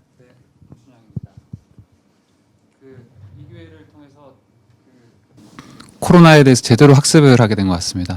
그래서 이렇게 단기간에 많은 발표를 통해서 좀 고민을 해본 것도 어찌 보면 토론자이긴 하지만은 되게 특권으로서 많이 누린 것 같고요. 오늘 네 분 발표 너무 잘 들었고요. 좀 그렇게 특권을 누린 것만큼 저도 좀 뭔가 좀 소화를 좀 해서 전달을 해야 될 것 같아서 좀 정리를 좀 해봤습니다. 그래서 한 3가지 키워드 정도로 정리를 해봤는데 3가지 키워드랑 프롭테크 정도 말씀을 드리고서 말씀을 좀 드릴까 하고요. 다 말씀하신 거지만은 가장 중요한 게 직객에 대한 다른 생각들이지 않을까 생각이 됩니다. 여러분들 여행 책자 혹시 보시면 아시겠지만은 그 여행 책자에 그 론리 플래닛에서 저는 자주 보는데 어디 가면은 사람 보기 좋은 장소다. 그렇게 해서 시간 보내기 좋은 장소다라는 그런 것을 항상 소개해 놓는 부분들이 있는데 그렇게 불특정 다수를 많이 만날 수 있는 그런 사람 보기 좋은 장소가 앞으로 직객의 요인이 될지 사람을 끄는 요인이 될지 아니면 그것 때문에 오히려 리스키한 팩터가 돼서 오히려 거길 피해야 되는 요소가 될지 그게 좀 많이 다른 생각들이 들 것 같습니다. 그래서 직객이 우리가 기존보다는 좀 원래는 저희 부동산이라는 산업이 부가가치가 가치를 창출하는 게 이제 사람을 이동시키면서 장소를 바꿔가면서 그래서 시간을 투입하게 하고 지출을 하게 함으로써 하는 것이 사실은 부동산 업의 가장 핵심이었는데 그 직객을 우리가 과연 어떻게 바뀌어야 되는지 특히 관리된 직객이 필요한 상황이 되지 않을까 생각이 됩니다. 이게 직객이 더 이상 관리가 되지 않은 기존 형식의 직객은 더 이상 서스테이너블하지 않다. 이제는 관리가 필요하고 결국 그 부분은 우리가 기존 부동산에서 직객이라는 개념을 유지하기 위해서는 기존보다는 더 많이 들 것이다라는 이런 경비, 추가적인 경비에 대한 문제가 우리가 고민해야 될 하나의 사항이고요. 두 번째는 밀도에 대한 이야기일 거고요. 아까 하신 것처럼 세 번째는 프로그램에 대한 이야기일 것 같은데 그 두 번째, 세 번째 이야기를 하기 위해서는 사실은 코로나가 어떻게 영향을 미치는지를 좀 예상을 하려면은 좀비 영화를 보시면은 되게 좋습니다. 예, 그래서 좀비 영화 내지 여러분들 요즘 미드 뭐 워킹 데드도 있고요. 예, 뭐 28일 후 뭐 이런 것도 있고 많은데 항상 시나리오가 이렇습니다. 어떻게 진행이 되냐면은 항상 그런 그 좀비들이 공격은 도시에서 진행이 되고요. 마지막에 엔딩은 저기 자연에서 끝납니다. 그리고 항상 그 도시에서 멀어지는 그 뒤 배경으로 나오는 그 도시의 모습이 되게 고밀입니다. 그래서 우리가 과연 코로나가 과연 우리 도시에게 어떠한 이미지 내지 어떠한 좀 함의를 줄까에 대해서 밀도에 대해서 다시 생각하는 건 분명히 있을 것 같고요. 특히 도심과 비도심 그리고 수도권 비수도권 그다음에 서울 비서울 이 이슈에 대해서 조금의 어떤 그런 기존과는 다른 생각을 할 수 있는 여지가 분명히 코로나를 통해서 분명히 생길 것 같습니다. 근데 그렇게 단순히 그냥 더 지방으로 갈 것이다 내지 비수도권으로 갈 것이다 그런 일방적인 현상은 아닐 것 같고요. 그렇기 때문에 도심으로 더 몰리려는 수요가 분명히 존재할 것 같습니다. 왜냐하면은 더 가까이 있기 때문에 왜냐하면 이동을 하기 싫기 때문에 이동이라는 것이 기존보다는 훨씬 더 마찰이 커진 그런 상황이기 때문에 도심에 있으려고 하는 수요가 커지려면 더 커질 것인데 아까 말씀드린 대로 관리라는 이슈가 있기 때문에 직격된 관리를 관리된 직격을 저희가 원하니까 비용이 더 늘어나기 때문에 도심에서 그렇게 가까운 거리에 모든 걸 두기 위한 그런 비용은 기존보다 훨씬 높아질 거고 결국 그걸 부담할 수 있는 집단은 매우 소득이 높은 집단으로 한정이 될 것이고 결국 공간에 대한 사용 문제가 기존보다는 훨씬 양극화될 가능성이 코로나 이후엔 더 나타날 것 같고요. 그게 일종의 기존의 사람들을 도시 밖으로 내모는 그런 압출 요인이 될 수가 있고요. 동시에 그냥 점의를 선호하는 그런 분위기.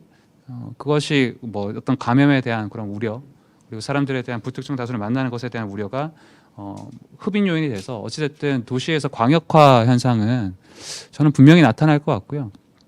이 광역화되는 양상 속에서 저는 분명히 기회라는 것이 존재할 것 같습니다. 아까 몇 가지 우리 소장님께서 잘 말씀해 주셨는데 그런 거점의 어떤 업무 공간이라든가 그 부분에서는 분명히 있을 것 같고 저는 어떤 생각을 했냐면은 저희가 항상 그 도시계획 강의를 하면서 늘 에버넷에서 하워드 이상도시 이야기를 늘 하는데 아까 이용호 교수님 말씀하셨던 그런 글로벌 경제 시스템으로 바뀌었지만은 그런 글로벌 경제 시스템 내에서 작동 가능한 에버넷 하워드의 이상 도시가 좀 구동될 좀 찬스가 되진 않을까라는 그런 생각을 좀 해보게 되거든요. 그게 작동이 될 수 있을 그런 배경이 만약에 이 상태가 계속되게 되면은 이런 어떤 감염이 계속 발발하게 되면은 충분히 고민을 하게 될 것 같아요.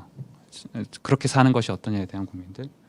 그리고 또 한 가지 조금 그 이야기가 강조가 되지 않은 것 하나가 저희가 검증되지 않은 생산 방식에 대한 우려가 이 사이에서 코로나에서 조금 존재합니다. 그러니까 코로나가 어떻게 발발이 되었는지 그리고 감염에 대한 것 우리가 바이러스라는 것을 생각을 하다 보면은 결국 무엇을 생산하고 제품이 어떻게 나에게 전달되고 특히 먹는 것 이제 먹는 것뿐만이 아니라 지금 뭐 수출입에 대한 어떤 그런 문제 때문에 실제 사용하는 상품까지도 근거리에 돌려는 그런 성향들이 앞으로 점점 강해질 거라는 생각이 들고 비단 도시농업 아까 푸드마일 말씀하셨는데 그냥 푸드마일뿐만이 아니라 그냥 모든 상품에 대해서 근거리 내가 사용하는 상품에 대한 좀 그것 역시도 관리하에 두려는 그런 여지가 있기 때문에 그런 광역화 현상을 조금 더 가속화시키지 않을까 생각이 되고요. 일단 그거 정도라 하나 제가 더 말씀을 드려야 되는 게 그 아까 김준희 교수님 말씀하셨지만은 만나야 되는가에 대해서 기존보다는 그 결이 달라지겠죠. 반드시 만나야 되는가가 저희 학생도 똑같습니다. 70%가 온라인 강의로 계속 가자로 지금 하고 있고 비율도 비슷해서 놀랐습니다. 예. 근데 그러면서 동시에 느끼는 건 이 학생들이 만나고 싶어하는 이유가 따로 있습니다. 교육 때문도 있지만은 교육 이외에 상담, 진로 그리고 좀 개별적으로 더 궁금한 것들에 대해서 조금 개별화된 어떤 교육에 대해서는 더 목말라 있어서 그래서 학교를 되게 오고 싶어합니다. 제가 이렇게 학교를 오고 싶어하는 학생들을 만난 게 되게 오랜만이에요. 그래서 되게 저도 만나고 싶고 덩달아서.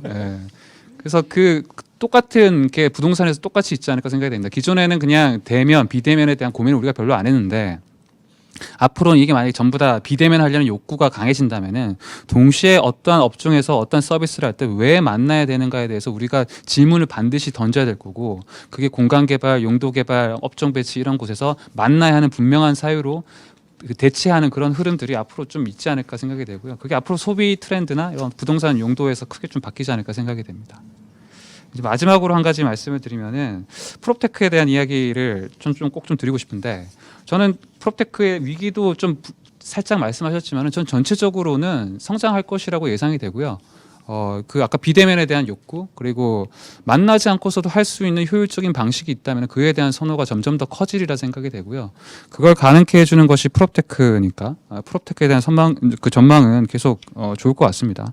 특히 뭐 블록체인, 스마트 계약 이런 것들이 점점 가속화되면은 우리가 반드시 서류 작업을 통해서 본인을 통해서 확인을 해서 진행됐던 그런 많은 작업들도 이제 얼마든지 비대면으로 가능해진다면은 지금 가능해지고 있거든요. 글로벌적으로 보면은. 근데 과연 우리가 만나야 되는가에 대한 이슈가 거기서 역시 또 제기가 될 수 있는 거죠. 근데 하나만 좀 말씀을 드리고 싶은 것은 아까 한국판 뉴딜, 디지털 투 디지털 그런 이야기를 하셨는데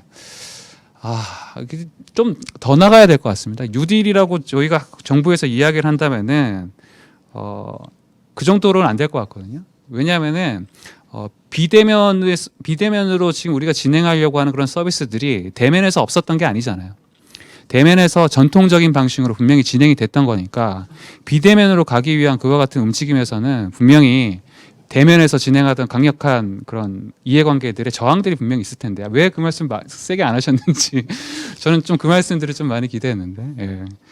거기서 조금 저희가 적극적으로 풀어야 될 이슈들이 조금 있을 것 같고요. 이야기해야 될 것들이 있을 것 같습니다. 그러니까 예를 들어서 과연 비대면을 통해서 기존 대면을 한 것보다 더 효율적으로, 더 안정감 있게, 더 안전하게 전달해 줄 수 있는 서비스가 무엇인지, 과연 그것이 안전함, 안도감, 효율성을 얼마나 개선시켜 주어서 과연 사회적으로 진짜 순편익이 과연 존재하는 것인지에 대해서 보다 분명한 좀 연구 내지 분명한 에비던스를 좀 확충해야 되지 않을까 싶어요. 뉴딜 말만 좀 하지 말고 실제 그렇게 넘어가기 위한 브릿지가 되기 위해서, 실제 대면으로서 그와 같은 서비스를 하고 있는 업체들을 설득하기 위해서, 그래서 이게 좀 진짜 뉴딜로 넘어가기 위해서는 그 논의가 있지 않고서는 현실로서는 좀 어려운 게 있었던 것 같고요. 뭐 최근에 그 뭐 가치 평가에 대해서 감정평가 협회가 뭐 좀 고발하는 그와 같은 사례도 있었던 것 같은데, 그래서 좀 그렇다면 이제 늘 나온 얘기가 택시 타다에 대한 이슈가 만약에 여기서 동일하게 전개되지 않으려면은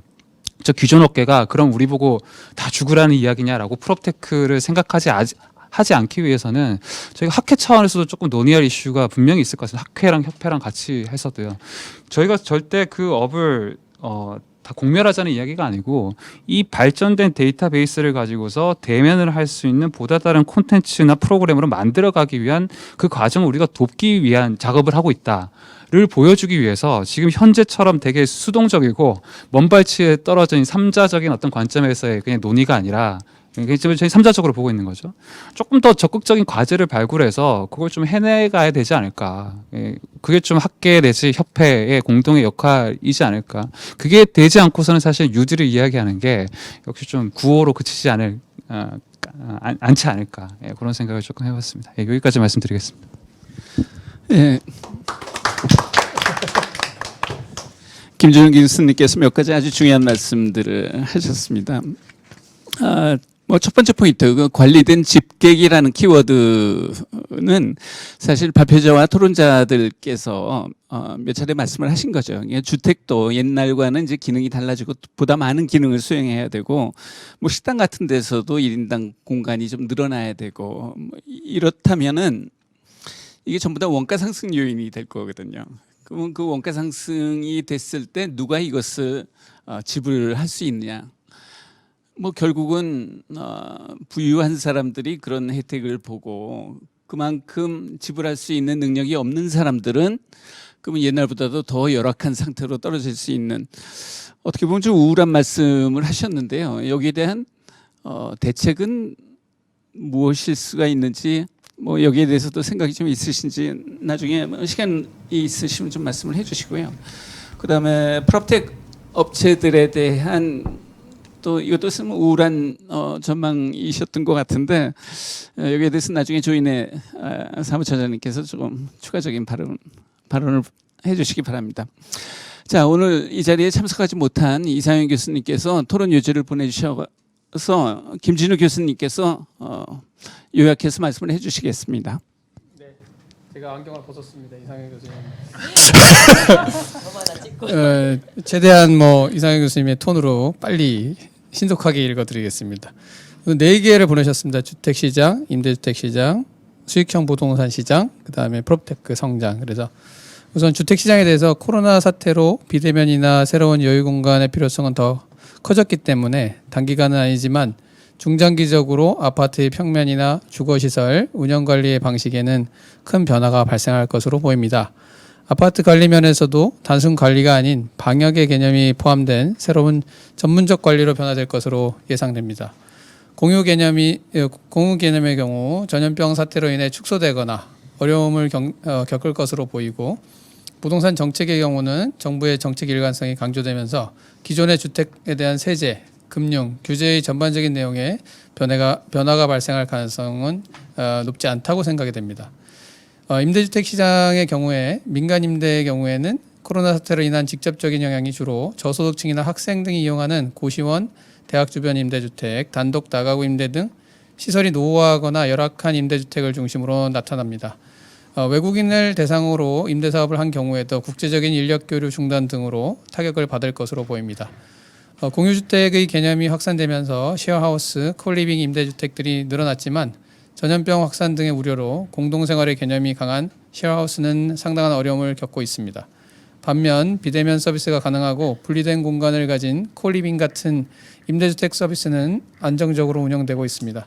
포스트 코로나에서는 비대면 서비스가 가능한 독립적 공간이 제공되는 임대주택 서비스가 강세를 보일 것으로 생각됩니다. 수익형 부동산의 경우는 코로나 위기의 영향이 매우 크게 나타나고 있어 향후 지속적인 비대면 서비스의 증가는 1층 상가의 높은 분양가, 임대료, 권리금 지불의 필요성을 작게 만들 것으로 보입니다. 상가 서비스가 비대면 서비스로 가능한 경우 상가가 굳이 좋은 입지에 있으면서 화려한 인테리어를 할 필요가 없게 될 것이고 공유 주방이나 공유 사무실 등은 저렴한 임대료의 공간으로 크게 증가될 것입니다. 반면 대면 서비스가 필요한 경우는 철저한 위생과 방역, 더불어 인테리어의 고급화가 더 진전되면서 입지가 더 중요하게 될 것입니다. 결국 상가나 사무실의 양극화가 강화될 것으로 보입니다. 프롭테크의 성장에 대해서는 코로나 사태로 침체에 빠진 부동산 경제의 어려움을 타개하는 프롭테크 서비스가 큰 도움이 될 것으로 보입니다. 프롭테크 서비스의 확산은 새로운 트렌드를 만들어내고 있으며 과거보다는 훨씬 더 수요자들의 요구가 강력하게 반영되고 있습니다. 특히 코로나 사태로 인한 비대면 서비스 요구의 증가가 프롭테크 산업에는 새로운 전환점이 될 수 있습니다. 그런데 프롭테크 서비스는 아직 규모의 경제에 도달하지 못하고 있고 중장기적으로 생존 가능한지는 명확히 증명되지 않았습니다. 우리나라 정부의 규제혁신 정책에서 데이터 경제에 대한 전향적인 정책 전환이 논의되고 있으나 이것이 프롭테크에 대한 공공부동산 정보 공개로 이어질지는 명확하지 않습니다. 최근 프롭테크 분야의 벤처 캐피탈 자금이나 각종 자금 투입이 이루어지고 있지만 이들 기업의 안정적 정착은 좀 더 시간이 걸릴 것으로 생각됩니다. 부동산 관련 규제 개혁, 공공부동산 정보 공개, 프롭테크에 대한 다양한 자금 지원 방법, VC 외의 크라우드 펀딩 확대 이런 것들입니다. 블록체인 기술의 활용 등등이 향후 프롭테크 발전에 중요한 이슈일 것으로 보입니다. 네, 이상현 교수님 코멘트였습니다. 박수. 예, 감사합니다. 오늘은 사실 코로나 사태 이후에 부동산 시장의 전망을 중심으로 한 세미나이기 때문에 정책에 관련된 얘기들이 많지 않았습니다만 이상현 교수님께서 이제 그런 말씀도 좀 하시고 그래서 아마도 여기에 관련돼서는 우리 이용만 교수님께서 가장 좋은 답을 주실 수 있을 것 같은데요. 부동산 정책, 특히 주택 정책 측면에 있어서 어떤 정책 전환의 필요성이 있는지 또는 가능성이 있는지 여기에 대해서 생각하시는 대로 간략하게 말씀을 해주시면 감사하겠습니다. 예. 예, 글쎄요, 좀 어려운 질문이신 것 같아가지고, 일단은 제 주제 중심으로, 말씀을 드리면, 뭐, 일단, 신정칠 교수님이 말씀하신 거에 대해서 먼저 제 의견을 드리고, 거기에 따라서 주택 정책의 방향에 대해서 말씀을 드리는 게 나을 것 같은데, 이제 신정칠 교수님도 그렇고, 우리 다른 토론자분도 마찬가지로 거시경제 충격이 그다지 크지는 않은 것 같다. 뭐 이렇게 이제 말씀을 하시는 것 같은데, 이제 제 표현으로 이 대공황까지는 안 간다. 우리로 보면 어떻게 보면 외환위기가 대공황이었다고 생각은 되는데 그 정도까지는 안 간다. 그러나 우리나라가 역사상 연간으로 해가지고 마이너스 성장한 게 몇 차례 안 됩니다. 과거 한 50년 동안에 한 2번 정도밖에 없었습니다. 금융위기 때에도 연간으로는 마이너스 성장을 안 했어요. 근데 올해 마이너스 성장한다라는 거는 그거는 굉장히 큰 충격이다라는 거를 일단은 말씀을 드리고요. 그러니까 어떻게 보면 비교 대상이 어디에 삼느냐에 따라서 그다지라는 얘기가 달라질 수가 있는데 상당히 큰 충격이다라고 이제 일단은 말씀을 드리고요. 다만 이게 영구적인 손상이냐 아니면 일시적 손상이냐가 이제 중요한데 과거의 경험으로 봐서는 이게 이제 일시적인 것 같다. 그게 이제 뭐 예를 들어 1년이나 뭐 이 정도 충격을 받고 다시 회복을 할 것 같다. 뭐 이게 이제 대체적인 시각인 것 같습니다. 물론 이제 루비니 같은 경우에는 그 이유가 더 문제다라고 이제 생각을 하는 것 같고요.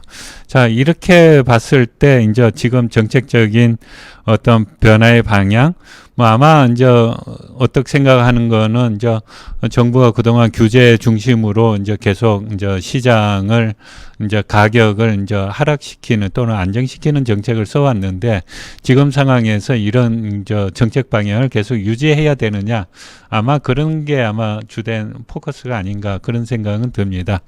근데 이제 저는 이제 일단은 지금 제일 안 좋은 사인은 지금같이 경기가 이제 최악의 상황, 그러니까 외환위기 이후로는 최고의 안 좋은 상황으로 갈 수밖에 없는 상황에서 가격이 조정이 안 된다면 이게 더 큰 이슈다.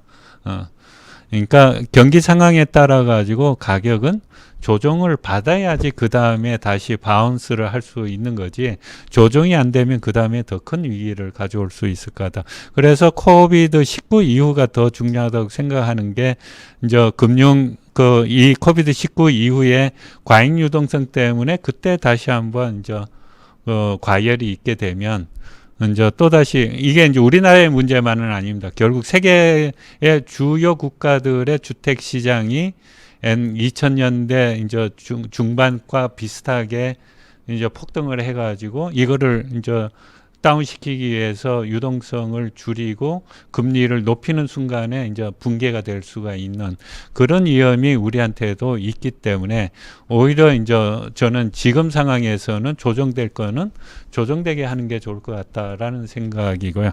그런 면에서 규제 완화냐 규제 지속이냐라는 거는 어떻게 보면 지금 정부로서는 일종의 그 주택 시장을 바라보는 철학의 문제인 거기 때문에 제가 이걸 방향을 뭐 이렇게 하는 게 좋겠다 저렇게 하는 게 좋겠다라고 얘기를 뭐 하고 싶지는 않습니다. 다만 저는 우려하는 거는 지금 상황에서는 조정될 필요가 있다. 오히려 안 조정되는 게 좀 우려스러운 상황이 될 수가 있다. 지금 이제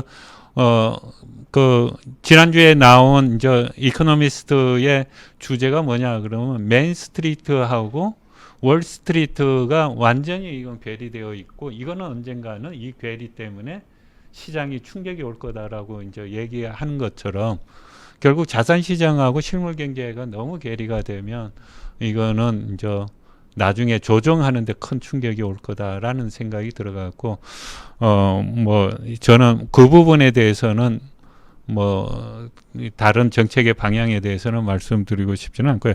오히려 지금 우리가 생각을 할 거는 이제 주거의 이제 불안정성에 대한 우려입니다. 결국은 이제 제일 피해를 보는 계층이 이제 소득 계층으로 보게 되면 중위 이하의 뭐 어떻게 보면 한 50% 이하인 계층, 중위 50% 이하인 계층인데 이쪽 계층의 이제 주거 불안정성이 더욱 심각하게 나타날 가능성이 있다. 당분간은. 그 부분에 대한 이제 정책적인 대응은 이제 필요할 거다. 뭐 그런 생각이 좀 듭니다. 예. 감사합니다. 상당히 조심스러운 코멘트를 해주셨습니다. 아까 신준철 교수님 코멘트 하신 내용 중에 우리 김희정 소장님께 장기적인 트렌드로서 부동산 쪽에 남을 것은 무엇이고 또 단기적으로 지나갈 것은 무엇이냐 좀 몇 가지만이라도 중요한 것을 가려서 말씀을 해달라고 부탁드렸는데요. 네. 뭐 가릴 수 있다면 제가 뭐 돈을 많이 벌겠죠.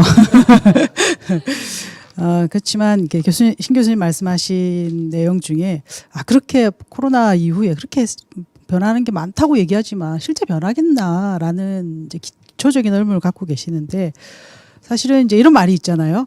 세상의 모든 것이 변한다. 빼고 다 변한다. 변한다는 것 빼고는 다 변한다. 이런 말이 있는데 사실은 총론적으로는 거기에 동의하고요. 근데 이제 이런 얘기를 하는 게 미래에 대한 얘기지 않습니까? 근데 미래는 사실은 그 학자들 얘기를 들어보면 5가지 영역이 있어요. 그 첫 번째 패러다임. 별로 변하지 않는 미래에도 여전히 유지되고 있는 패러다임이라는 영역이 있고요. 그다음에 이제 어떤 방향을 갖고 변하는 트렌드.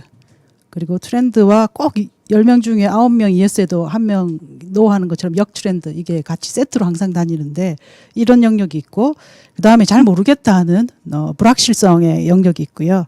그다음에 맨 마지막이 이제 와일드 카드. 케이오스죠. 뭐 예를 들면 지진이든 뭐 저희 이제 코로나도 여기에 속할 수 있을 것 같아요. 그러니까 미래 크게 한 5가지 영역이 이제 미래로 구성이 되는데 아까 교수님 말씀하신 대로 패러다임 견고하게 뭐 동쪽에서 해가 떠서 서쪽으로 지금 이런 수준의 그 있는 패러다임이 변하지 않을 겁니다. 사람의 기본적인 소비 또 욕구 뭐 이런 것들은 근데 이제 저희가 기업이나 저희가 연구해서 또는 대응할 수 있는 부분들은 이제 트렌드나 불확실성 이런 영역 정도 되는 거잖아요.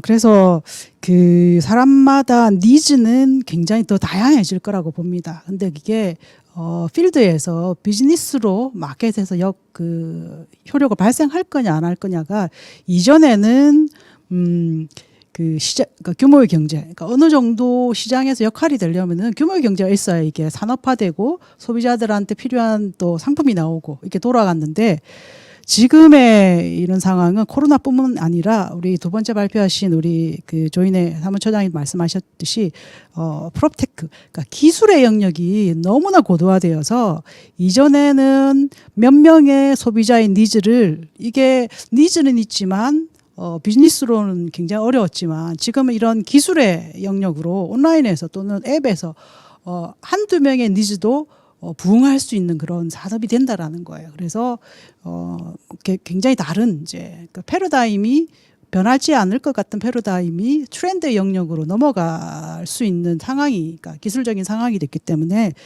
더 복잡하게 진전이 될 거다라고 봐지고요. 그래서 이런 업계에 종사하시는 분들은 뭐 부동산뿐만 아니라 굉장히 할 일이 많아지겠다. 그리고 소비자들도 나는 A를 원하는데 제가 부동산 또는 건축 또 개발 디벨로퍼로 있기 때문에 예를 들면 이런 거죠. 아파트를 이제 구매할 때 난 방 2개짜리 32평을 원하는데 식구도 없고 근데 이걸 분양받으면 나중에 되팔거나 거래할 때 이걸 원하는 사람이 적으면 가격도 프리미엄도 적고 그래서 보편타당한 방 3개짜리 32평으로 구매를 하는 경향들이 있었거든요. 그런 것들이 이제 앞으로는 방 2개를 원하는 사람이 점점 많아지기도 하고 뭐 그렇기도 하고요. 그다음에 이제 대단지 아파트 1000세대, 2000세대 이런 아파트라야 관리비도 싸지고 거기에서 여러 가지 서비스를 제공받을 수 있기 때문에 규모 큰 걸 원했었습니다. 근데 프롭테크 아까 말씀하셨듯이 이제는 그런 1000세대, 2000세대 이런 큰 아파트 단지 아니어도 동네 빌라나 작은 뭐 다가구 다세대 또는 연립 이런 규모도 이 온라인상에서 어플상에서는 그 지역을 전체로 하나의 큰 단지화 시킬 수 있습니다. 그러면 규모 경제가 되는 거죠. 그러면 작은 규모에 산다 하더라도 큰 규모의 경제에서 얻을 수 있는 베네핏을 같이 공유할 수 있는 그런 시대가 기술적으로 지원을 받기 때문에 이런 그 작은 수요의 작은 니즈의 목소리들이 시장에 훨씬 더 반영이 많이 될 거다라고 봐집니다. 그래서 이런 변화는 계속될 거고 그 변화가 시장에서 받쳐줄 거다라는 생각이 들고요. 그리고 이제 모임에 대한 얘기를 하셨는데, 그러니까 오프라인 모임, 공간을 점유해야 되는 저희가 부동산 학회이기 때문에, 분석 학회이기 때문에, 그래서 이제 불특정 다수에서 이제 오프라인 모임은 특정 소수, 그러니까 온라인에서는 불특정 다수가 전혀 문제가 없지만 오프라인에서는 검증되고 믿을 수 있는, 신뢰할 수 있는 그룹끼리만의 어떤 그런 오프라인 공간 점유 이런 부분들로 조금 더 변화되지 않을까 그런 생각을 해봤습니다. 너무 길게 떠들면 또 안 되니까 요 정도 하겠습니다. 네. 그냥 오해의 소지인데 뭐냐면은 안 바뀐다가 아니고 바뀌죠. 분명히 바뀌는데 뭐냐면은 지금의 막 급격하게 대응의 형태로 다양한 형태가 나타나고 있는데 그런 형태로 모두 갈 거라고 믿은 그런 형태는 진짜 아니라고 생각하고요. 예전에 우리가 옛날에는 작년까지면 공유 했지 않습니까? 갑자기 언택트야. 그럼 공유 왜 했었어 예전에? 이런 문제를 물어보는 거예요. 그러니까 어느 경우라도 만약에 판단을 한다면 좀 균형 있게 판단을 해야 된다는 이야기를 하는 거고요. 만약에 어떤 형태가 나타났는데 나타날 수 있죠. 그게 주는 혜택이 더 크다면 사람들은 어댑트할 거고요. 지금은 급해서 그걸 어댑트했지만은 사실 생각해보면 예전에 줬던 게 더 좋을 수도 있잖아요. 그러면 시간이 지나가고 문제가 해결되면은 조금 다른 형태의 절충안을 찾을 거라는 거예요. 그러니까 그런 구분을 안 하는 것들이 좀 필요하다는 거고 기업이야 자꾸 그게 거리가 되면 마케팅 거리가 되고 이슈가 되니까 아주 가죠. 근데 그게 100% 그 세상에 갈 수는 없다는 거고요. 가게 된다고 해도 서서히 그죠? 서서히 갈 거라는 거죠. 그래서 그런 이제 속도감에 대한 이야기. 뭐 코로나 이후라고 해서 진짜 코로나 이후 어느 날부터는 몇 월 며칠부터는 세상이 달라져. 이런 일은 없을 거라는 거를 말씀드린 거고. 아까 정책 측면의 이야기를 한다면 이런 느낌입니다. 4월에 뭐 주택산업연구원, 건설산업연구원에서 보고서를 냈었어요. 코로나 보고서. 그때 보고서는 굉장히 임팩트가 크다가 일반적이었고 그래서 정부는 규제를 다 풀어줘야 돼 이런 소리를 막 했던 것 같거든요. 아니 물론 그건 이제 업계 단체이기도 하고 뭐 이러기 때문에 그런 형태인데 이제 오늘의 발표는 사실은 조금 그거보다는 임팩트가 좀 뭐 작지 않죠. 작지 않은데 좀 그래도 제한적이고 조금 더 이제 쉽게 좀 회복이 될까 이런 형태의 이야기들이라서 그런 것들은 좀 이제 어찌 보면은 이것조차도 시간이 지나고 상황 판단이 조금씩 더 되면서 이제 조금씩 이제 현실감을 갖게 되는 그런 한 요소인 것 같거든요. 그래서 그런 측면에 이제 것들에 가만도 있어야 되지 않을까 이런 생각합니다. 그리고 많은 토론자들께서 이 프롭텍 쪽에 관련돼서 코멘트도 해주시고 또 질문도 해주셨는데요. 조인혜 사무처장님 네. 부탁드리겠습니다. 네. 대부분 이렇게 되게 전망을 밝게 봐주셔가지고 되게 기뻤고요. 그다음에 또 여러 가지 지적해주신 걸 보면서 좀 앞으로 좀 해결해 나가야 될 게 많겠다 이런 생각도 했습니다. 근데 사실 이제 프롭테크가 이제 이전에 일부 이제 부동산 정보를 온라인으로 제공하고 이런 것들은 좀 있었지만은 프롭테크라는 어떤 키워드 신산업 키워드가 나와서 이제 시작된 건 한 2009년 전후거든요. 그게 영국에서 또 시작됐고 그래서 아직 10년 조금 넘은 그런 산업이고요. 그다음에 한국 같은 경우는 뭐 직방이 이제 시작이 됐다고 볼 수 있는데 한 뭐 5, 6년밖에 안 됐습니다. 예. 그리고 그래서 지금도 저희 이제 계속 이제 스타트업이 생기고는 있는데 아직 200개가 안 되거든요. 근데 뭐 예를 들면 영국 제일 일찍 생긴 영국만 해도 한 지금 700개 스타트업이 일단 협회에 소속돼 있는 걸로 나와 있고 해서 어떻게 보면 되게 아주 초기에 이제 시장이라고 볼 수 있고요. 그래서 하지만 이제 어떻게 보면 지금 사회적으로 다 디지털 트랜스포메이션이 거의 이제 많이 진척이 되고 있는 상태에서 이제 유일하게 되게 큰 분야 중에서 큰 산업 분야 가운데서 디지털화가 덜 된 그 분야가 지금 이제 부동산 쪽이고요. 그래서 이게 이제 그러니까 추세라는 게 있지 않습니까? 변화 진화의 어떤 추이라는 걸 볼 때 분명히 가는 방향은 확실히 맞는 것 같고요. 실제 또 저희가 이제 부동산 업체랑 또 스타트업이랑 같이 코워크를 해가지고 어떤 공동 프로젝트를 이제 진행하는 그런 협업 사례들이 좀 한 50건 정도 있는데요. 거긴 투자나 이런 것도 있지만 실제 이제 건설 현장에서 디지털 트윈 기술을 접목해 본다든지 이런 것도 있거든요. 보면은 정말 비용 절감 이슈가 정말 절감이 된다는 그런 반응이 나왔고요. 그다음에 이제 효율성도 증가하고 부가가치를 전체적으로 올릴 수 있고 또 무엇보다 이제 공급자 위주의 시장을 부동산 시장을 이제 소비자로 돌려주는 그래서 요새 소비자들이 정말 많은 정보를 갖고 또 비교하면서 이제 요청도 하고 이런 상황이 됐거든요. 그래서 앞으로 이게 이미 디지털화가 많이 진척된 사회 속에서 이제 어떻게 약간 섬처럼 남아있던 부동산 쪽에도 이제 오히려 속도가 이제 앞으로 좀 더 빨라지지 않을까 생각을 합니다만 이제 부동산이나 또 특성 자체가 약간 그래도 대규모의 금융도 필요하고 또 주기가 있고 해서 어느 정도의 이제 정말 속도전을 보일지는 조금 이제 해봐야 되고요. 그 김준영 교수님 말씀하셨듯이 진짜로 이제 분명히 편익이 있는데 그 편익이 어느 정도인지를 저희가 사실은 좀 경제적 효과라든지 소비자 편익이라든지 이런 부분을 정말 분석하고 또 체크하고 뭐 하여튼 조사하는 그런 게 필요할 것 같고 학계에서 그런 역할을 얘기해 주시면 되게 좋을 것 같습니다. 그리고 이제 아무래도 신산업이 새로 이제 등장을 하면은 기존의 이제 산업을 형성하고 있던 여러 플레이어들하고 이제 이런 분들이 사실은 이제 일부 영향을 받을 수도 있고 그래서 초기 어떤 갈등이나 이런 부분들은 늘 이제 있어 왔던 거고요. 그거를 이제 어떻게 푸느냐가 사실 되게 중요한 것 같아요. 근데 이제 뭐 타다 이슈도 있고 했지만 어쨌건 좀 학습 효과들이 조금은 저렇게 대충돌로 가서는 안 된다 이런 학습 효과들이 있는 것 같고 또 부동산 시장 자체가 왜 굉장히 코어기 또 이렇게 그죠 컨소시엄으로 해서 들어가고 같이 이제 협업하고 이런 이제 문화들도 있고 해서 어떻게 해서든 충돌로 나가지 않고 어떤 타협 지점을 찾는 그런 노력들이 이제 앞으로 좀 많이 나올 거라고 보고 있고요. 그리고 실제로 이제 타격을 받는다 하더라도 그 기존 플레이어들도 기술이 필요합니다. 그래서 훨씬 더 이제 이게 똑똑해진 소비자들을 설득을 하려면은 뭐 근거를 제시해야 되고 데이터를 제시해야 되고 하다 보면은 사실 어떤 기술의 도움을 받을 수밖에 없는데요.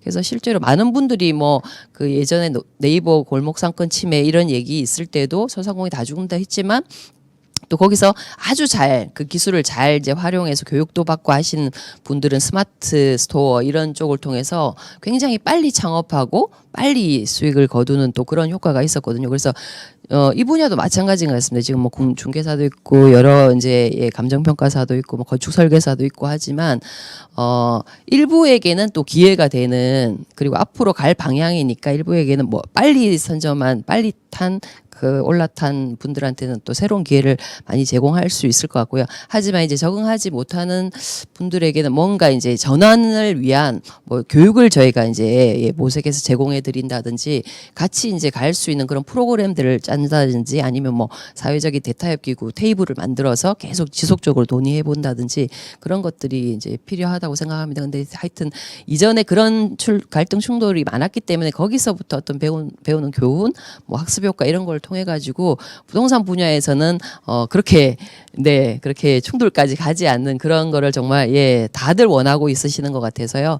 네, 그렇게 한번 저희도 노력해보고 특히 학계에서 되게 역할을 정말 잘해주시면 너무 좋을 것 같습니다. 네. 네. 감사합니다. 시간이 한 5분 남았는데요. 혹시 오늘 발표자 토론자들께서 이 얘기는 꼭 해야겠다라고 하시는 말씀이 있으시면 1분 시간 드리겠습니다. 혹시 사실 별로 할 말은 없고 오늘 정말 잘 들었습니다. 잘 들었고 저는 어쨌든 이 코로나라는 이 리스크를 이제 어떻게 시장에서 담고 관리할 수 있을지가 좀 중요한 문제 같아요. 아까 그런 문제가 뭐 교수님들이 말씀하신 듀얼 문제일 수도 있고 광역화 그런 문제일 수도 있고 그게 하나가 또 프롭테크의 대안일 수도 있고 그런 것 같아서 사실 뭐 저희 이 투자의 입장에서도 금융 위기 이후에 그 금융에 대한 리스크가 기본적으로 커져서 그게 이제 가만히 돼서 이제 투자가 일어난 형태가 상당히 좀 많이 나타나기 시작했거든요. 그래서 근데 저희도 아직 전혀 모릅니다. 그래서 이 코로나에 대한 리스크가 어떻게 시장에 담겨질 수 있을지 요게 이제 저도 궁금한 거예요. 저도 궁금합니다. 잘 모르기 때문에 아직도 궁금하다. 죄송합니다. 그게 이제 제 의문입니다. 아직까지. 예, 그렇습니다. 짧게 1분만 말씀드리겠습니다. 뭐 그 프롭테크 관련해서 이제 그 영역 침해라든가 뭐 피해를 보시는 분들도 있을 수 있다네. 뭐 당연히 그렇게 예상할 수 있는데 글레이저 교수가 예전에 연구한 거 보면은 그 통화량이 많을수록 서로 더 잘 만난다는 거예요. 그러니까 통화량 때문에 이제 도심의 공간 수요가 줄어들 거라고 했는데 이제 주로 통화하고 서로 만날 필요 없으니까. 근데 그렇지 않다는 걸 보면 이 프롭테크도 비슷하다고 봅니다. 사실 호주 같은 경우는 이 프롭테크를 이용한 그 감정평가 이거를 평가사들이 굉장히 활용을 많이 하면서 윈윈해서 더 시장을 키우고 있거든요. 근데 우리는 그 시장을 키우려는 노력보다는 내 거를 뺏기지 않으려는 노력만 하고 있다는 거죠. 그리고 부동산 시장이 금융을 통해서 우리가 글로벌라이제이션 됐었는데 이제는 프롭테크를 통해서 한 번 더 글로벌라이제이션이 될 수 있다라고 저는 생각합니다. 그러니까 디지털 트윈도 마찬가지예요. 여기 한국에 있는 기술자가 중동에 있는 현장에 그 포크레인을 움직일 수 있다는 거죠, 사실은. 그러니까 이러한 생각을 좀 확장을 하면은 산업이 더 커지면서 두 개를 같이 나눠 먹자는 생각을 가지고 기존 업계와 프롭테크가 협업을 하면 좋을 것 같다. 그리고 두 번째는 지금 양극화가 더 이제 심화될 가능성이 높은데 지금 이제 이런 위기 때문에 실직을 하는 분들이 주로 건설 일용 노동자라든가 뭐 알바생이라든가 이런 사람들이지 않습니까? 식당에서 일하는 분들. 그럼 이 사람들의 주거 문제가 더 심각해질 가능성이 있는데 우리는 아직도 보편주의적 공공임대라든가 이런 주거복지에 다가가지 못하고 있다는 거죠. 지금 재난지원금 다들 타셨을 테지만 그런 건 받고 있는데 예를 들어서 지금 집에서 쫓겨날 만한 사람들을 위한 우리 정책들을 우리가 마련하고 있느냐, 학계에서 그걸 충분히 논의하고 있느냐 이런 부분도 우리가 좀 고민을 해봐야 된다라고 생각이 됩니다. 네, 감사합니다. 저도 아까 말씀하신 게 있어서 빨리 말씀을 좀 드리겠습니다. 그 양극화에 대해서 답안이 좀 없을까라는 그 말씀을 손정인 교수님께서 하셨는데 좀 일반적으로 비싸서 외곽으로 밀려나는 것하고는 조금 다른 상황이지 않을까라는 이슈가 있고요. 아까 제가 말씀을 드렸지만 압출 요인뿐만이 아니라 외부에서 끌어당기는 그런 흡인 요인, 그러니까 좋아서 나가는 그런 여지가 이전보다는 조금 더 커지지 않았나. 그래서 이전에 비해서는 불평 불만 없이 willingly, happily 그렇게 좀 나가는 상황이기 때문에 기존과는 좀 구분이 되는 양극화이진 않을까. 위장된 양극화일 수도 있겠지만요. 그리고 그에 대한 정책적인 이슈들이 무엇일까에 대해서는 저는 아까 멀티 해비테이션이 저는 되게 중요한 키워드인 것 같고요. 1가구 1주택이 과연 우리가 과연 고수를 해야 되는가, 주거를 반드시 하나만 우리가 가져야 되는가라는 생각이 있어서도 저희는 좀 정책적으로 좀 다시 한번 점검을 해야 될 때가 온 것 같고요. 그 농어촌 주택을 농민들만 과연 보유해야 되는지, 우리가 별장에 대해서는 과대한 어떤 그런 세금을 부과해야 되는지, 별장에 대해서 너무 이게 사치품적으로만 우리가 2주택자 이상에 대해 생각을 하고 있는데 지금 코로나 이슈가 오히려 그것에 대해서 또 새로운 질문을 던지지 않을까라는 생각이 있고요. 하나만 더 정책적으로 생각해 볼 게 광역 기관망에 대해서는 아까 광역화도 말씀드렸지만은 그게 조금 더 예타를 통과할 가능성, 그런 것들을 조금 더 늘려야 되지 않을까. 지금 우리 각종 수요가 없기 때문에 그런 것들이 예타를 통과하자는 그런 전례들이 많았는데 그 수요는 코로나 이전 시대의 수요고요. 코로나 이후 시대의 수요는 달라질 수 있고 달라져야 되니까 오히려 그런 것들을 어떤 뭐 사회 기반 시설로 더욱 더 보급해야 되는 게 중요한 정책적 키워드가 아닐까, 그 말씀을 좀 드리겠습니다. 예, 학계와 업계에 계신 전문가들께서 오늘 굉장히 생산적인 토론을 했던 것 같습니다. 모두 감사드리고요. 이걸로 토론을 마치겠습니다. 아마 학 회장님께서 마지막 폐의사를 하시는 순서가 될 것 같으네요.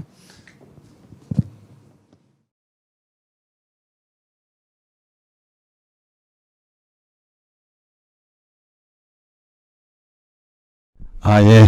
저희가 이 온라인 세미나를 준비할 때만 해도 저희 이 학술위원회 위원장부터 저희 그 한국부동산 분석학회 그리고 우리 한국부동산 개발협회 걱정이 많았습니다.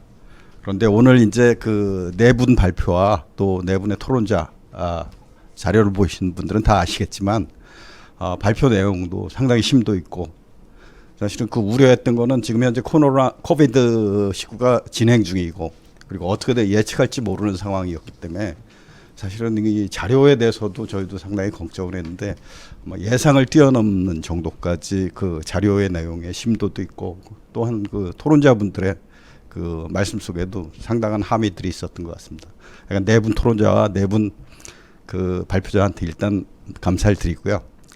제가 조금 더 말씀드려야 될 게 있습니다. 감사를 드려야 될 분들인데 화면 안에 있는 분들한테는 뭐 방금 말씀드렸지만 화면 안에 있는데도 또 특히 좀 인사를 드려야 될 분이 감사 인사를 드려야 될 분이 우리 손재영 교수님하고 이용만 교수님은 우리 한국부동산분석학회 전임 회장님들이신데 이렇게 토요일 이렇게 그리고 열심히 또 자료까지 만들어 주셔서 정말 고맙다는 말씀 드리고요.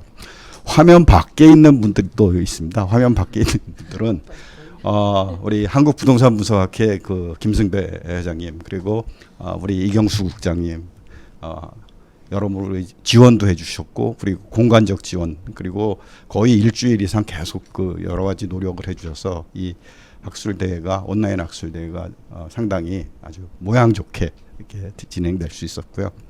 우리 분석학회에서는 지금 뒤에 있지만 박지훈 박사랑 우리 이규태 박사 그리고 학생들 뒤에서 거의 한 달간을 노력을 해주셔서 이 화면 안에 있는 게 빛날 수 있었다고 생각합니다. 그래서 이 자리를 빌어서 말씀드리고요.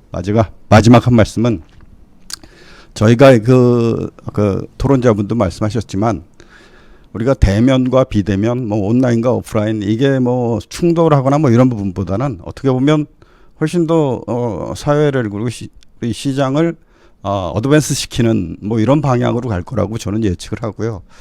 우리 분석학회도 부동산 분석학회도 앞으로의 세미나는 이거 처음 해보는 26년 역사에서 처음 해보는 온라인 세미나지만 앞으로는 아마 양면적으로 오프라인을 하더라도 저희가 온라인을 병행할 수밖에 없는 이런 환경으로 가는 것 같아요. 그래서 오히려 파이들을 키우고 어떤 이 진전을 시키는 이런 계기로 작용하는 것 같습니다. 그래서 하여간 오늘 이 온라인 세미나가 있도록 이렇게 만들어 주신 모든 분들께 감사드리면서 하여간 시청해 주시고 뭐 청취해 주신 여러 그 안 보이는 분들한테도 감사 말씀드립니다. 예, 모두 고생하셨습니다.